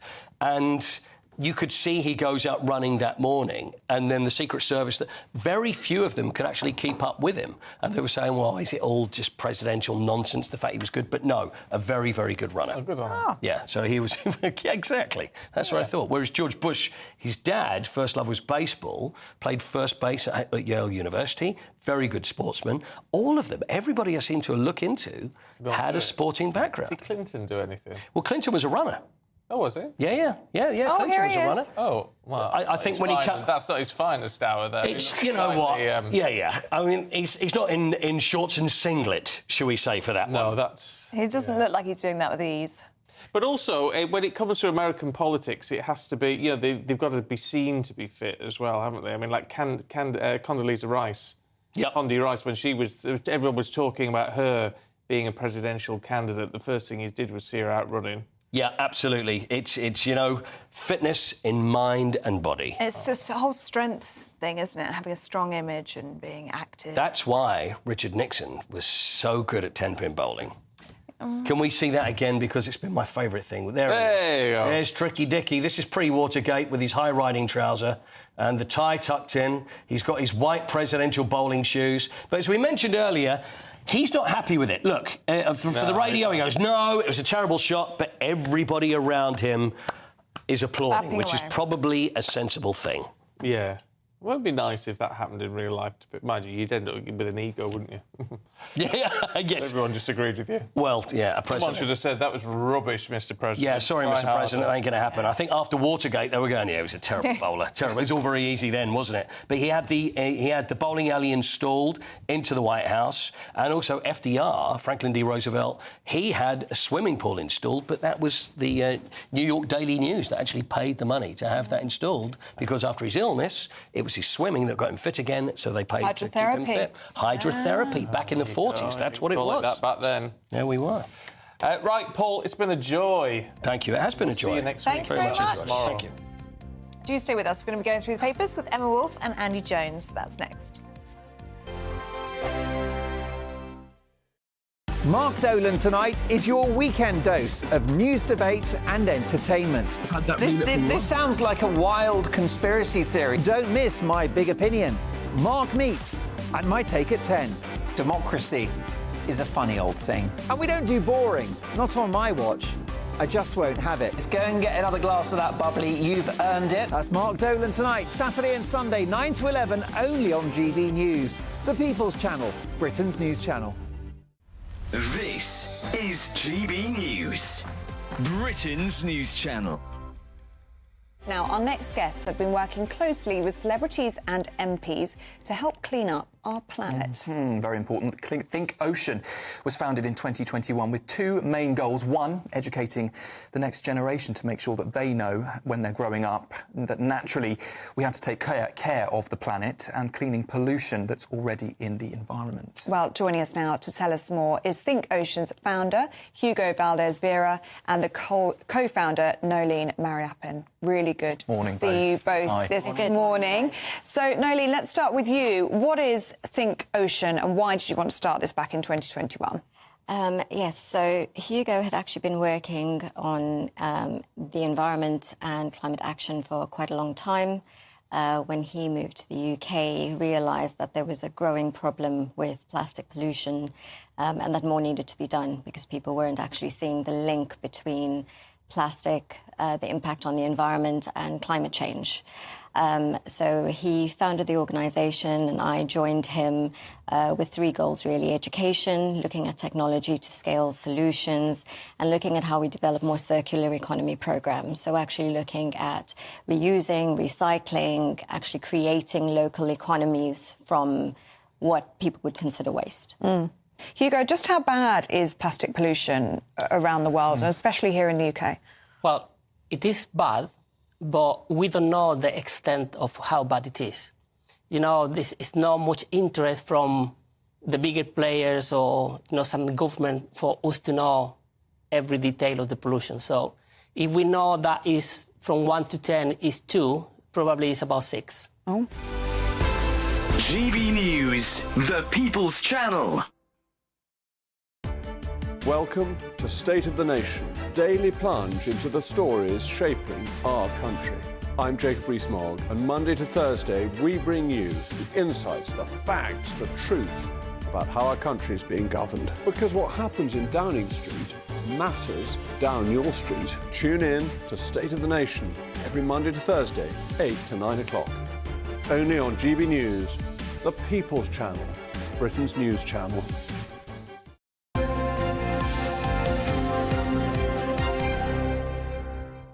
It is 8:48. Let's go through the papers with Emma Wolfe and Andy Jones. Morning, you two. Last round today. We'll start with the Express, should we? And Kemi Badenoch at PMQs. Yeah, more good news this week. I don't know, do the Conservative Party have a new Iron Lady? Because we have a new leader for the Conservative Party. And obviously yesterday was her first PMQs against Keir Starmer. So finally, UK politics gets a bit more interesting, I think. Yes, proper opposition. I think so, yeah. Labour, there's been a sort of vacuum, really, with Sunak not really doing much. Although I thought his last performance was fiery. It was what we actually wanted to see from him. So we have a new leader, and there is that sense of excitement in this new sort of Kemi versus Keir pairing. She did hold his feet to the fire, didn't she, over David Lamy, and about all the kind of, Labour activists going over to the States and all that kind of stuff. And actually, Starmer didn't really have much to say. He basically dodged questions. I mean, I think the sense is that she won, if you can rate PMQs in that way. And she is anyway quite a combative person, a sort of combative personality. I don't think your first PMQs is easy at all. There's nerves anyway. Even though obviously she's performed in the chamber before, but I thought she did really, really well, and I think it gives, it gives something to watch anyway with the Conservative Party. Yeah, she was given a few free gifts by Donald Trump coming in, and obviously the Lamy stuff and Keir Starmer's previous messages about Donald Trump, and also, obviously, as Emma's just said, this disastrous position where the head of operations for Labour was saying, we'll take Labour activists out to lobby for Democrats, and obviously... Look, people have free will. If people who happen to be Labour voters, Labour members, want to go out and support whoever they want, absolutely fine. The idea that Labour as a party politically is motivating people to go out and interfere in another election. I know, obviously, Mr Nigel Farage goes out and he's very much pro-Trump. But I just think for a political party who's in government, and it's a toss of a coin whether Republicans or Democrats got in, it just doesn't seem very tactically sensible for Starmer to not have condemned it. And you can't condemn it. Distance himself from it a little bit. We spoke to one of the people who was out there doing it, actually. Susie Stride, Susie Stride. And she was saying it's always happened. People have always done it. It has always. I mean, she said the problem is that message that was put out trying to recruit more people. In the world of Twitter or LinkedIn or whatever it was Exactly. on, I think we you just don't do it like that. And we know so much more now, don't we, about what goes on, and we see these tweets, and then tweets are dug up from wherever, and, you know. So, yeah, it has always gone on.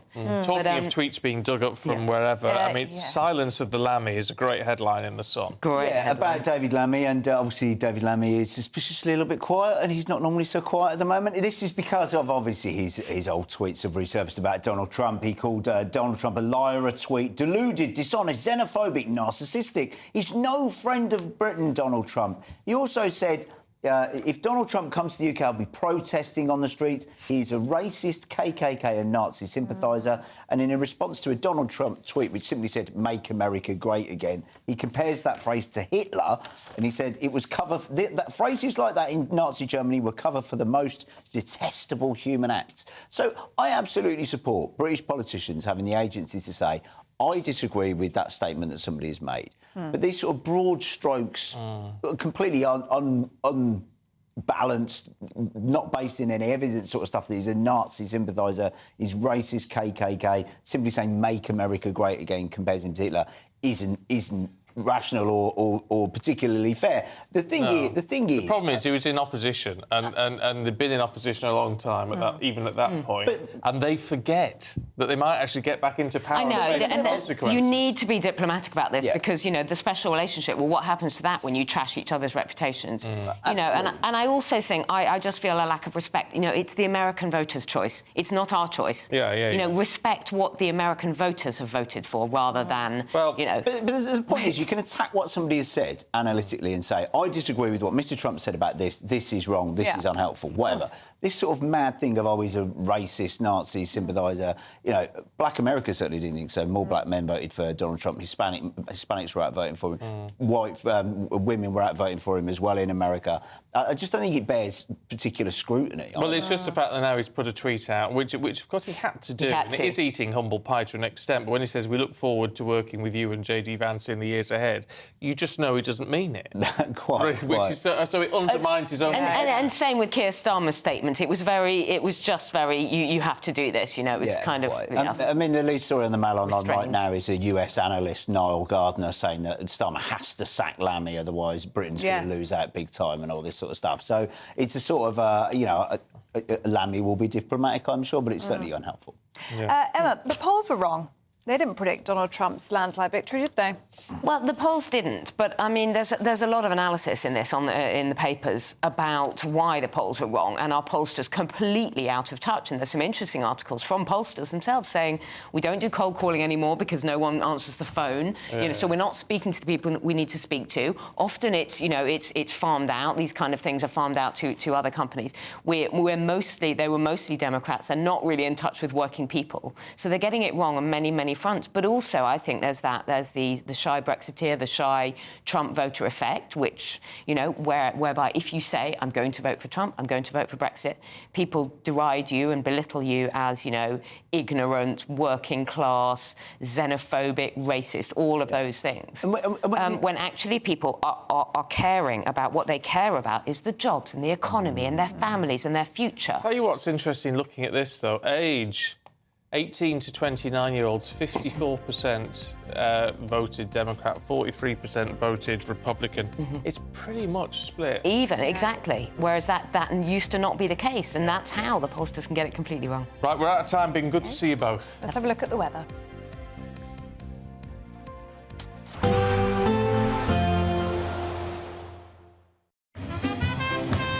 There will be a light breeze in the morning, leading to a warm front. Boxed heat pumps, sponsors of weather on GB News. Morning, welcome to your latest weather update from the Met Office here on GB News. It's kind of more of the same today. Another dry but fairly cloudy day, quite mild, particularly in the west. The best of the sunshine across northern Scotland. It's a bit chilly here first thing, but generally a fine day across the far north. Elsewhere we should see a few breaks in the cloud, parts of northern England, southern Scotland, particularly North Wales. But certainly in the south it's a pretty drab day, maybe not quite as murky as it was yesterday. quite so much mist around. And temperatures close to average, 12, 13 degrees in the east, but above in the west, quite mild here, 14, 15, and quite a bit high with some sunshine across northern Scotland. 16 or 17 is possible here, although it is still quite breezy here. The cloud may be thickening a little bit across the Western Isles later on, but much of the north of the mainland of Scotland keeping clear skies through this evening. Much of the rest of Scotland, Northern Ireland, staying fairly cloudy. Some light rain and drizzle is likely here and there over the southern uplands and the hills across southern England and South Wales too. But North Wales again also should see some breaks in the cloud that may well last into the evening. A few breaks in the cloud possible elsewhere for a time through the night, but overall most of us having another cloudy night and another pretty mild night. Again, turning quite misty, the cloud just settling back down onto some hills, so some of the higher routes having poor visibility. Temperatures dipping down into single figures perhaps, but overall still pretty mild for the time of year. And Friday's a similar day. Again, maybe the cloud thickening here and there in the west for a few more spots of rain and drizzle. Again, northern Scotland likely to be favoured for some blue sky, but also parts of southern Scotland, North Wales, northern England may again see some decent spells of sunshine come Friday afternoon and perhaps brightening up a little over eastern England. But overall, again, most places on Friday will again be just cloudy and dry with highs of 10 to 14. A nice bright morning will generate a lovely warm day, right through to the evening. Boxed Solar, sponsors of weather on GB News. The latest GB News travel.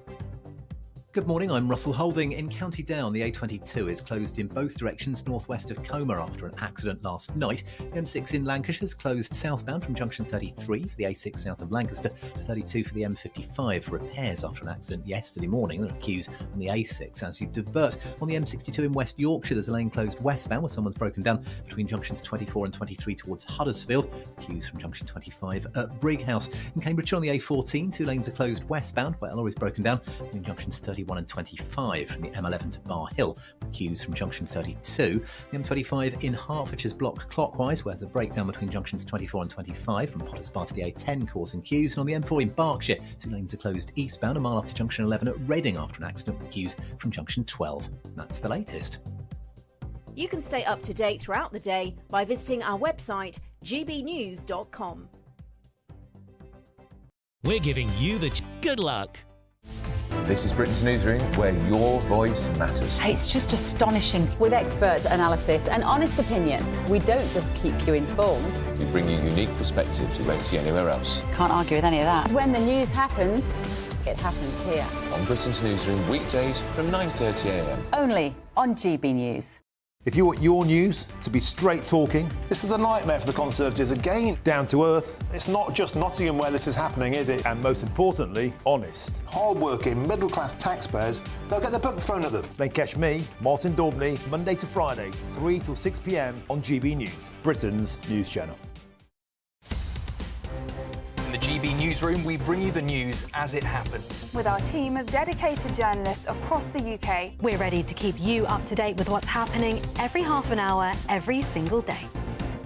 Bulletins here on GB News. The People's Channel. Britain's news channel.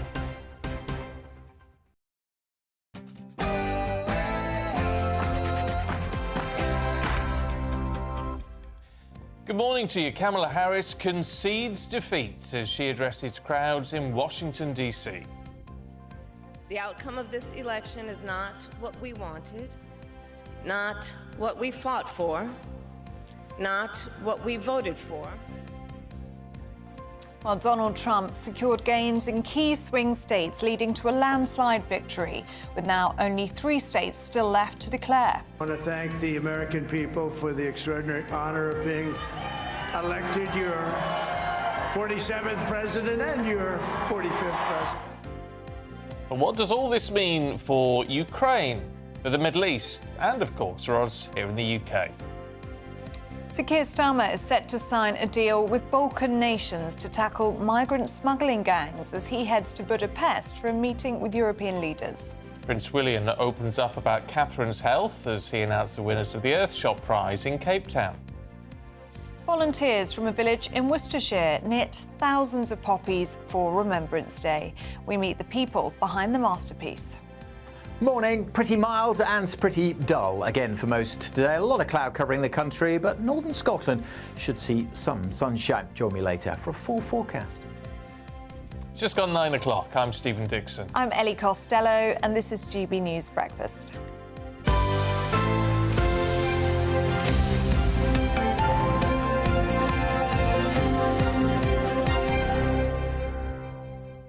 Lots of you reacting to David Lamy. You remember those historic tweets about Trump, calling him deluded, dishonest, xenophobic, narcissistic. He's now congratulated Donald Trump on his victory. Tim says, get rid of Lamy. He's an embarrassment. Patrick says, sack Lamy now. Elle says, Lamy, you're fired. Get him out. Alex says, the left needs to move on from the Trump hate and embrace our new partner. Well, we really do. Interestingly, Donald has been in touch. Hi, Donald. Don't think it's the Donald. I don't know. He says, I hope someone tells Starmer not to send Lamy to see Donald Trump. I wonder if that is Donald. Nothing would surprise me in this day. Well, maybe it is Donald Trump if you're listening. I don't want to see him. Linda, it says, Donald Trump does not hold a grudge, but he does get his revenge. Well, yeah, I mean, he's not... A lot of people have said to us he's not the type to hold a grudge. He will move on. I mean, look at J.D. Vance, Vice President-elect. Yeah. You know, who said he compared him to Hitler a few years ago. Since has changed his mind, of course, and come round. So... But Nigel Farage has made the point, writing in The Telegraph today, that with all this talk about tariffs and trade deals, you do want to be on his good side. You do want to be a friend to him. You don't want to get stung. Jonathan on Lamy says, is Lamy the best person to run the Foreign Office? I can think of several million people in this country who would be better. Well, I'll tell you what, there will be a reshuffle at some point.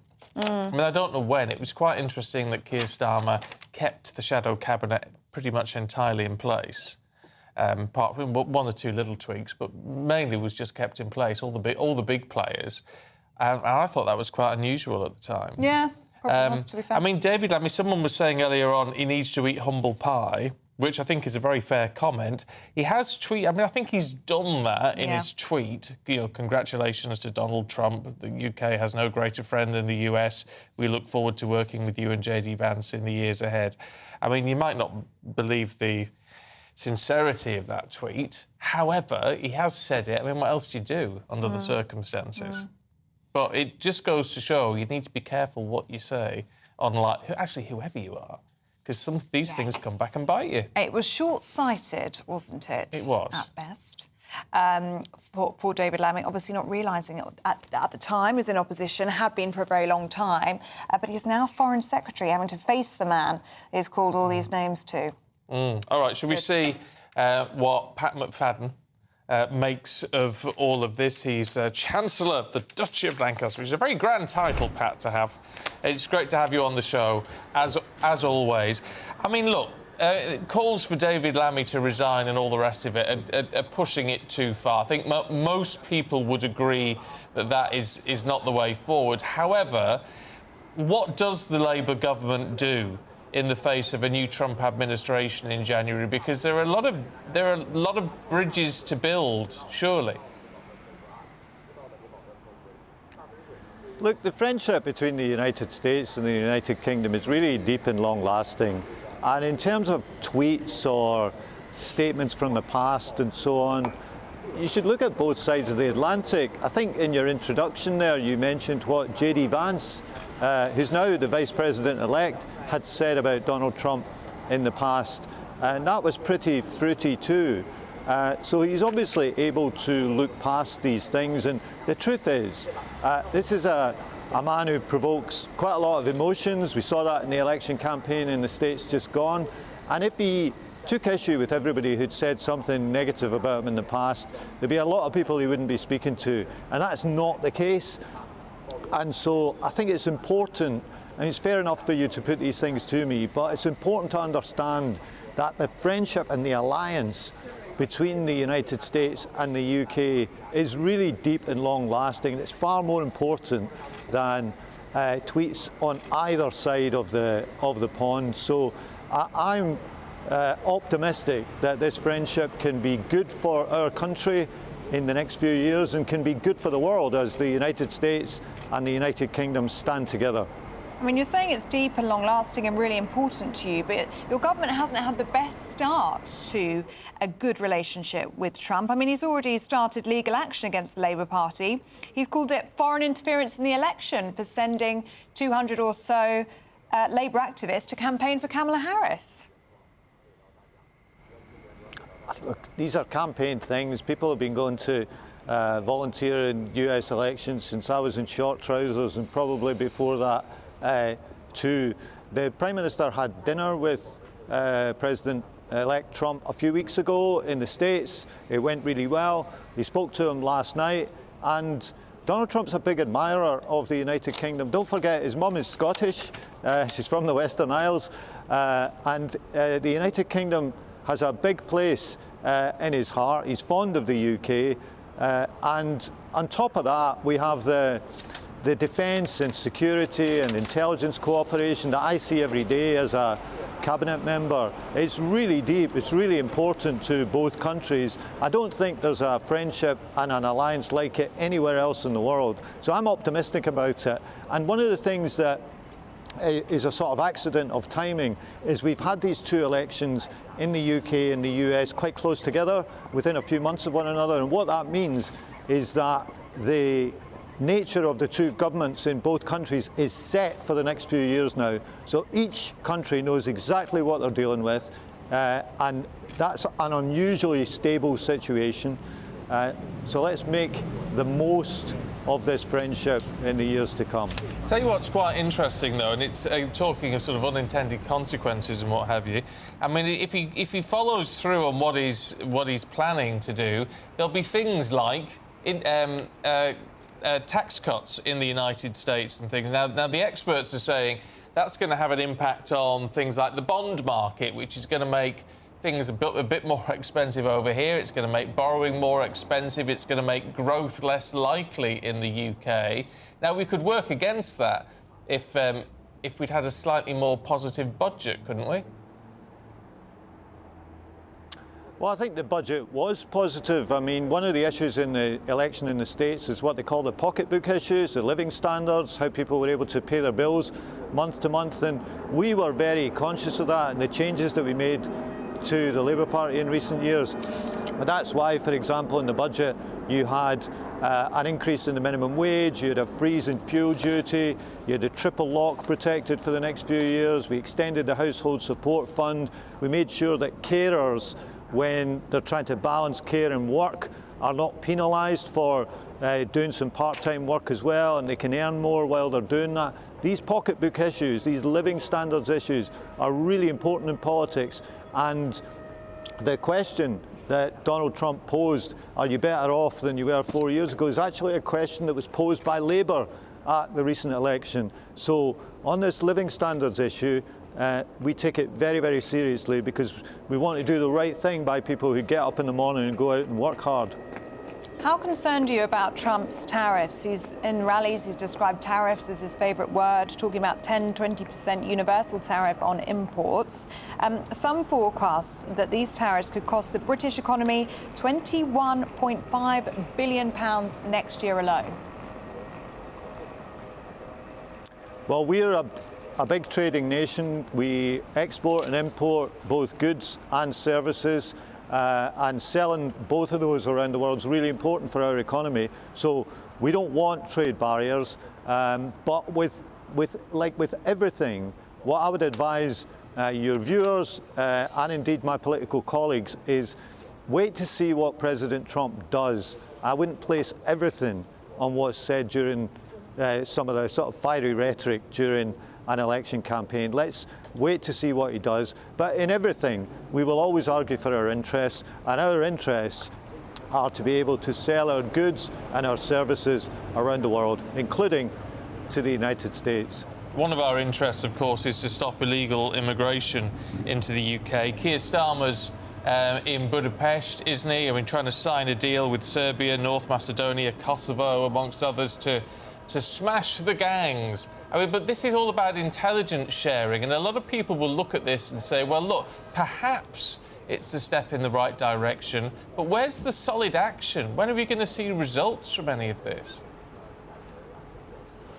It's a really serious problem for us and for lots of other countries. And the nature of the problem, the reason he's saying this in Budapest today is these gangs that organise this, they operate on an international basis. These are international networks, and no country can just deal with this on its own.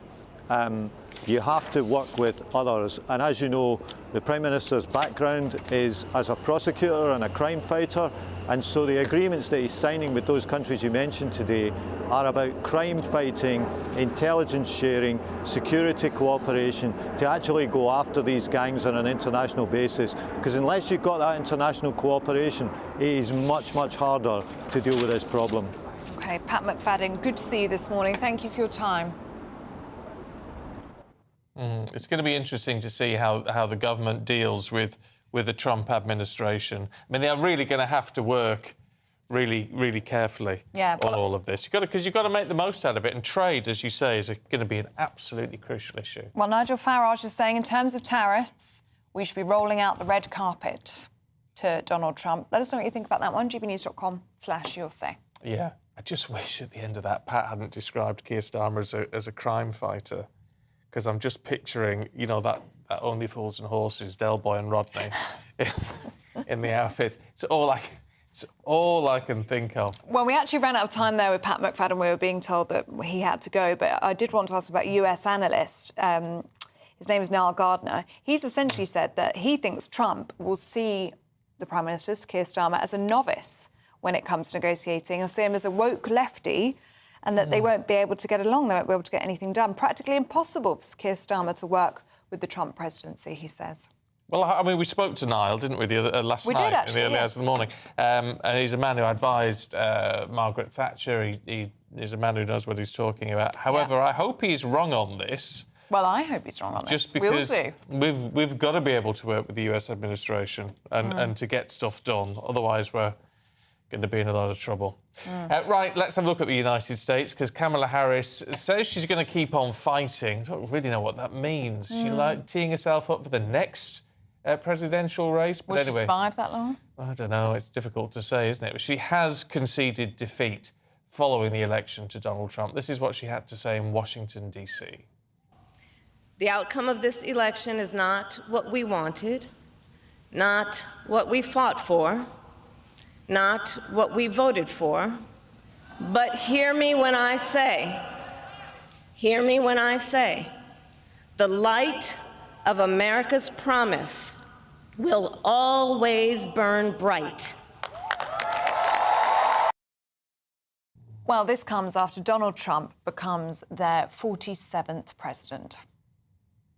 Everybody, and it was beautiful. It was a historic realignment, uniting citizens of all backgrounds around a common core of common sense. You know, we're the party of common sense. Tell you what, common core of common sense. Sounds quite good, doesn't it? Let's talk to political commentator and author Martin Whittock. Martin, good to see you. So this has happened. We know where we are now. We're talking to you right through the night last night. What's your assessment of moving forward on this, then? Can we make this a positive thing? Because I know you were sceptical. Well, it really is a challenge. I must say, you and I are both looking remarkably fresh, given how little sleep we've had over the last couple of days. You're looking fresh. I hope I'm looking awake too, because I've been thinking about it a lot, as I know you will have been thinking about it. And you know from our conversation just a few hours ago, as it were, yesterday, that I have real concerns about the Trump presidency. But I think it is really essential now that we as a nation try to engage with President Trump, as he will be, elected as he currently is. I think we have to be realistic, though. I mean, basically, the relationship of the UK with the USA is really very, very important. And we often talk about the special relationship between the USA and the UK and the USA. And I absolutely sign up to that 100%. But we have to be realistic enough to realise that we are very much junior partners in that relationship. And America will do what is considered to be best for America.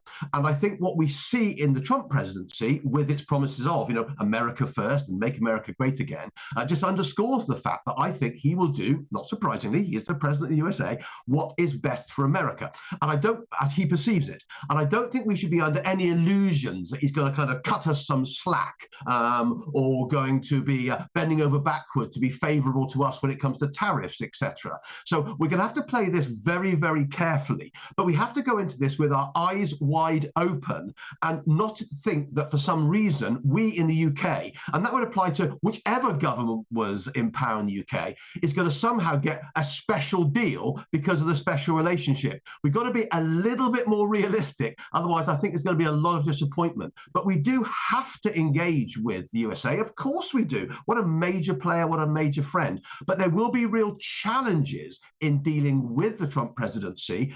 And I think those are the challenges we just have to be aware of as we enter into that new departure of the special relationship.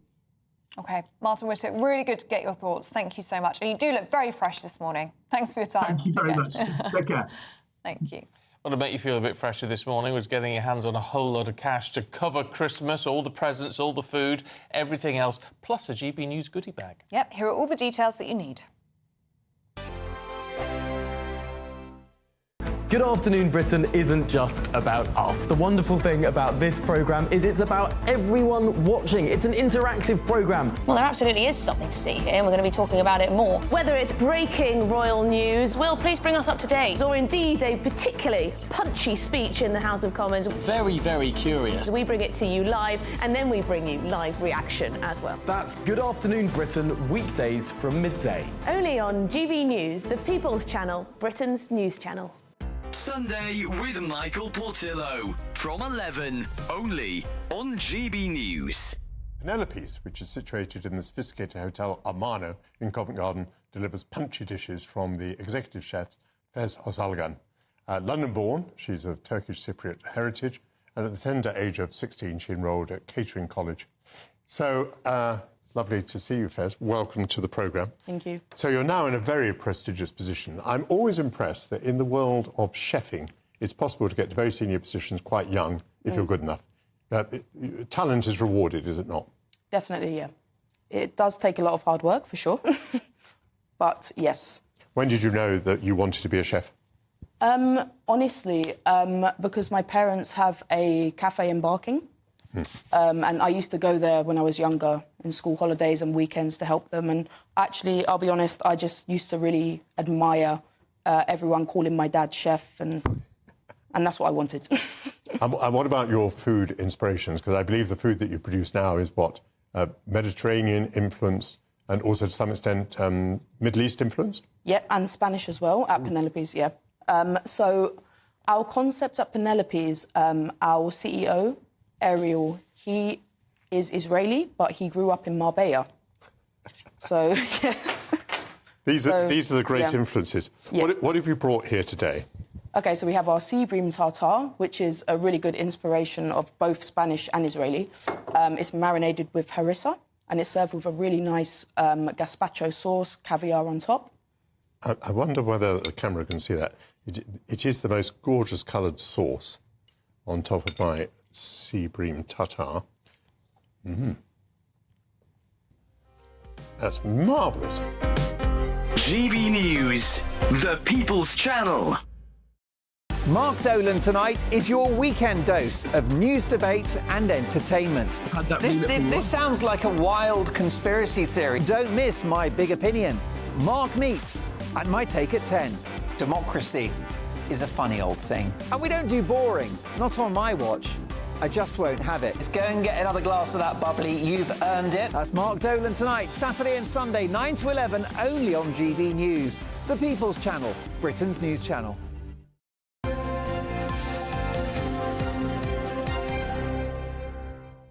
A poll of the day today. Do you think Donald Trump is going to be good for Britain? Yeah, the results are in. 95% of you say yes, 3% of you say no, 2% say don't know. Yeah, well, keep voting because we'll have more results throughout the day. Final result in Martin's show later. If you want to take part, gbnews.com/poll. Now, Britain's newsroom is coming up at 9:30. Andrew Pearce and Bev Turner are here to tell us all about it. And Bev, you've got the memo in royal purple. This is not deliberate. Isn't it weird how many times we synchronise with our colours of dresses on this show? It isn't planned, I promise you. We're one big family, that's why. And we're a very happy family. We are just so thrilled with the result. Are you? Can't conceal it. No attempt to conceal it. Both delighted. No. Well, you can say what you like. We're an impartial bit on our segment. You can be. We don't have a view. We have the freedom to say what we want, and we are with the majority of our viewers who are actually celebrating. Clearly with that. Yesterday. He thought the best campaign, and it's outstanding. And no comeback like it. Yeah, we're going to be reflecting a little bit, of course, on the reaction to that Trump victory yesterday. It was so interesting across the political spectrum. And also, this morning, we're going to be looking a little bit at what Kemi Badenoch did at PMQs yesterday and how well she did. Yeah, what do you think of her performance? She was very good, very competent, confident, I would say, and she picked the right question. It was a dream for her, wasn't it? Well, it was she had gifts, yeah. A great time, and she used it properly. Yeah, it was a gift. Combative, which I think is needed at the moment, especially when you've got such a huge majority on the government benches. I mean, it's going to be very difficult for the new leader of the Tory party to get heard, so that is the one opportunity she gets, and that was a pretty good start, I thought. We're also going to be talking about the implications. What does this mean for Prince Harry? Oh, right. Well, with the visa issue. Yeah. Well, Trump was, in an interview earlier this year, no friend of Prince Harry. And Meghan Markle, of course, has been spectacularly rude about him. And he's got his visa issues. So perhaps that's why Harry has bought a house in Portugal. Just a thought. Just a thought. The other thing on home news, prisoners in prison jails are getting better access to dentists than the rest of us. Can you believe that? Free, of course. Well, yeah. And if you're at home trying to find an NHS dentist, you're going to be outraged by these new figures that have just come out. Incredible. Well, yeah, it's that weird one, though, isn't it? You can't deny them dentistry. Can you? Yeah.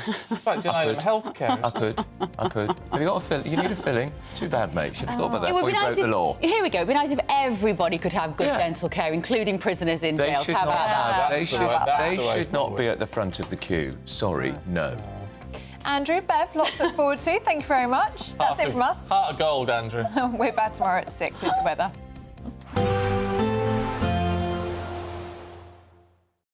Expect a warm front, moving from the kitchen right through to the rest of the house.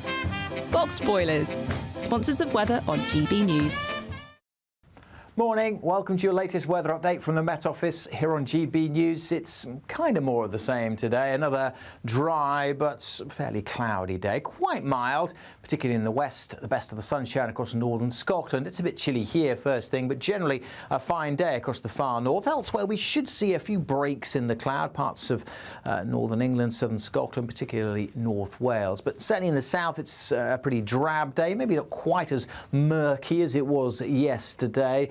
Quite so much mist around, and temperatures close to average, 12-13 degrees in the east, but above in the west, quite mild here, 14-15, and quite a bit high with some sunshine across northern Scotland, 16 or 17 is possible here, although it is still quite breezy here. The cloud may be thickening a little bit across the Western Isles later on, but much of the north of the mainland of Scotland keeping clear skies through this evening. Much of the rest of Scotland, Northern Ireland, staying fairly cloudy. Some light rain and drizzle is likely here and there over the southern uplands and the hills across southern England and South Wales too. But North Wales again also should see some breaks in the cloud that may well last into the evening. A few breaks in the cloud possible elsewhere for a time through the night, but overall most of us having another cloudy night and another pretty mild night. Again, turning quite misty, the cloud just settling back down onto some hills, so some of the higher routes having poor visibility. Temperatures dipping down into single figures perhaps, but overall still pretty mild for the time of year. And Friday's a similar day again. Maybe the cloud thickening here and there in the west for a few more spots of rain and drizzle. Again, northern Scotland likely to be favoured for some blue sky, but also parts of southern Scotland, North Wales, northern England may again see some decent spells of sunshine come Friday afternoon, and perhaps brightening up a little over eastern England. But overall, again, most places on Friday will again be just cloudy and dry with highs of 10 to 14. There will be a light breeze in the morning, leading to a warm front. Boxed heat pumps, sponsors of weather on GB News. The latest GB News travel. Good morning, I'm Russell Holding. In County Down, the A22 remains closed each way northwest of Comer after an accident last night. The M6 in Lancashire is closed southbound from junction 33 for the A6 south of Lancaster to 32 for the M55. Repairs after an accident yesterday morning. Long delays on the A6 as you divert. In Cambridgeshire on the A14, 2 out of 4 lanes are closed westbound where a lorry's broken down between junctions 31 and 25 from the M11 in Cambridge to Bar Hill with queues from junction 32 at Histon. On the M4 in Berkshire, 2 lanes are closed eastbound, a mile after junction 11 at Reading after an accident with queues from junction 12. On the M4 in Wiltshire, there's a lane closed each way near junction 16 west of Swindon after an accident causing queues. And in Cornwall, the A30 is closed eastbound from 5 lanes, involving more services after an accident. And that's the latest. You can stay up to date throughout the day by visiting our website, gbnews.com. This is GB News, Britain's news channel. The number of pubs may reach critically low levels. Absolutely. So what we're seeing is a decline in the number of pubs in Britain, and it's fallen. This is an absolutely astonishing figure. So it's basically fallen 10% in a decade. So do our maths. It doesn't take very long for that to happen. So if that carries on, we'd have, get this, only 1,000 pubs by 2074.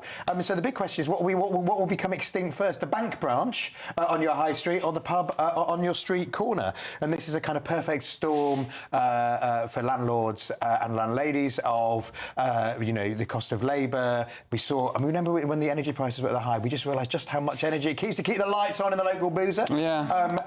As well as, as the cost of the golden nectar itself. So, as they call it in Australia. Well, talking about that, I was mentioning the other day to, was it my father-in-law? I said, when I first started going to the pub, I was 15, Okay. Half a lemonade, half a shandy. I was nearly 16, I got half a shandy. No, we used to have Monday Club where a pint of Foster's was £1.50. And my father-in-law was saying, I went to London the other day, a pint was £8. Yeah. Can you believe it? Yeah. And when you've got those kind of prices, why wouldn't you just go down the supermarket and get 16 tinnies for £5? Mm. So you're going all Aussie now. Put the tinnies in the esky before you have the barbie. Good day, mate. Why not? I agree, actually. I think it's concerning. A lot of people look at the high streets and they're very concerned that it's looking quite glum, to be honest. Lots of things are closing. But the reality is it's because people are not buying from the high street. They're not going to the pub, People are just deciding, what they're going to do in their spare time. Are they really going to go to the pub? Or are they going to potentially go to, David Lloyd or a Nuffield, join a gym membership? They're just looking at their expenses and just deciding, what, we're going to actually cut costs, GB News, the People's Channel.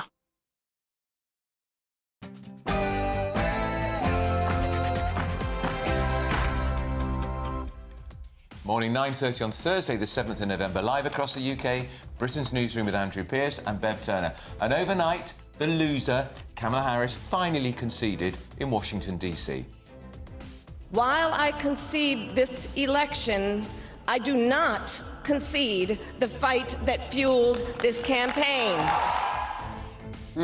Well, she conceded election defeat. She promised a peaceful transfer of power. Meanwhile, Donald Trump has celebrated his landslide victory and begins to assemble his top team. I want to thank the American people for the extraordinary honor of being elected your 47th president and your 45th president. And what about Prince Harry? Could he be booted out of the USA with his visa row? Trump spoke to Farage earlier this year before the election. This is what he said. No one knows the truth. What did he put on his American visa form? If they know something about the drugs and if he lied, they'll have to take appropriate action. Oh, wow. And smashing those gangs, the Prime Minister will sign a deal with Balkan nations today to tackle the migrant crisis. This time, intelligence sharing, expertise and cooperation might solve it. Heard that before. And pearly whites in prison? Find out why going to jail could be the best place in the country if you're waiting for a filling or root canal surgery. We're deadly serious. And volunteers from a village in Worcestershire knit thousands of poppies for Remembrance Week. Will meet the people behind this amazing display this morning. We've been blown away by the interest that we've had. We just haven't been able to keep up with the cakes and coffee sometimes. Yeah, we're just overwhelmed by the support and the interest that we've had.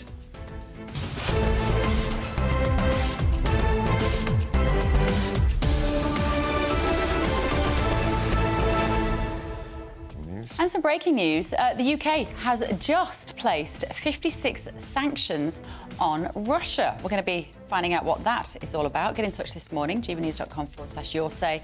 First, the very latest news with Tatiana Sanchez.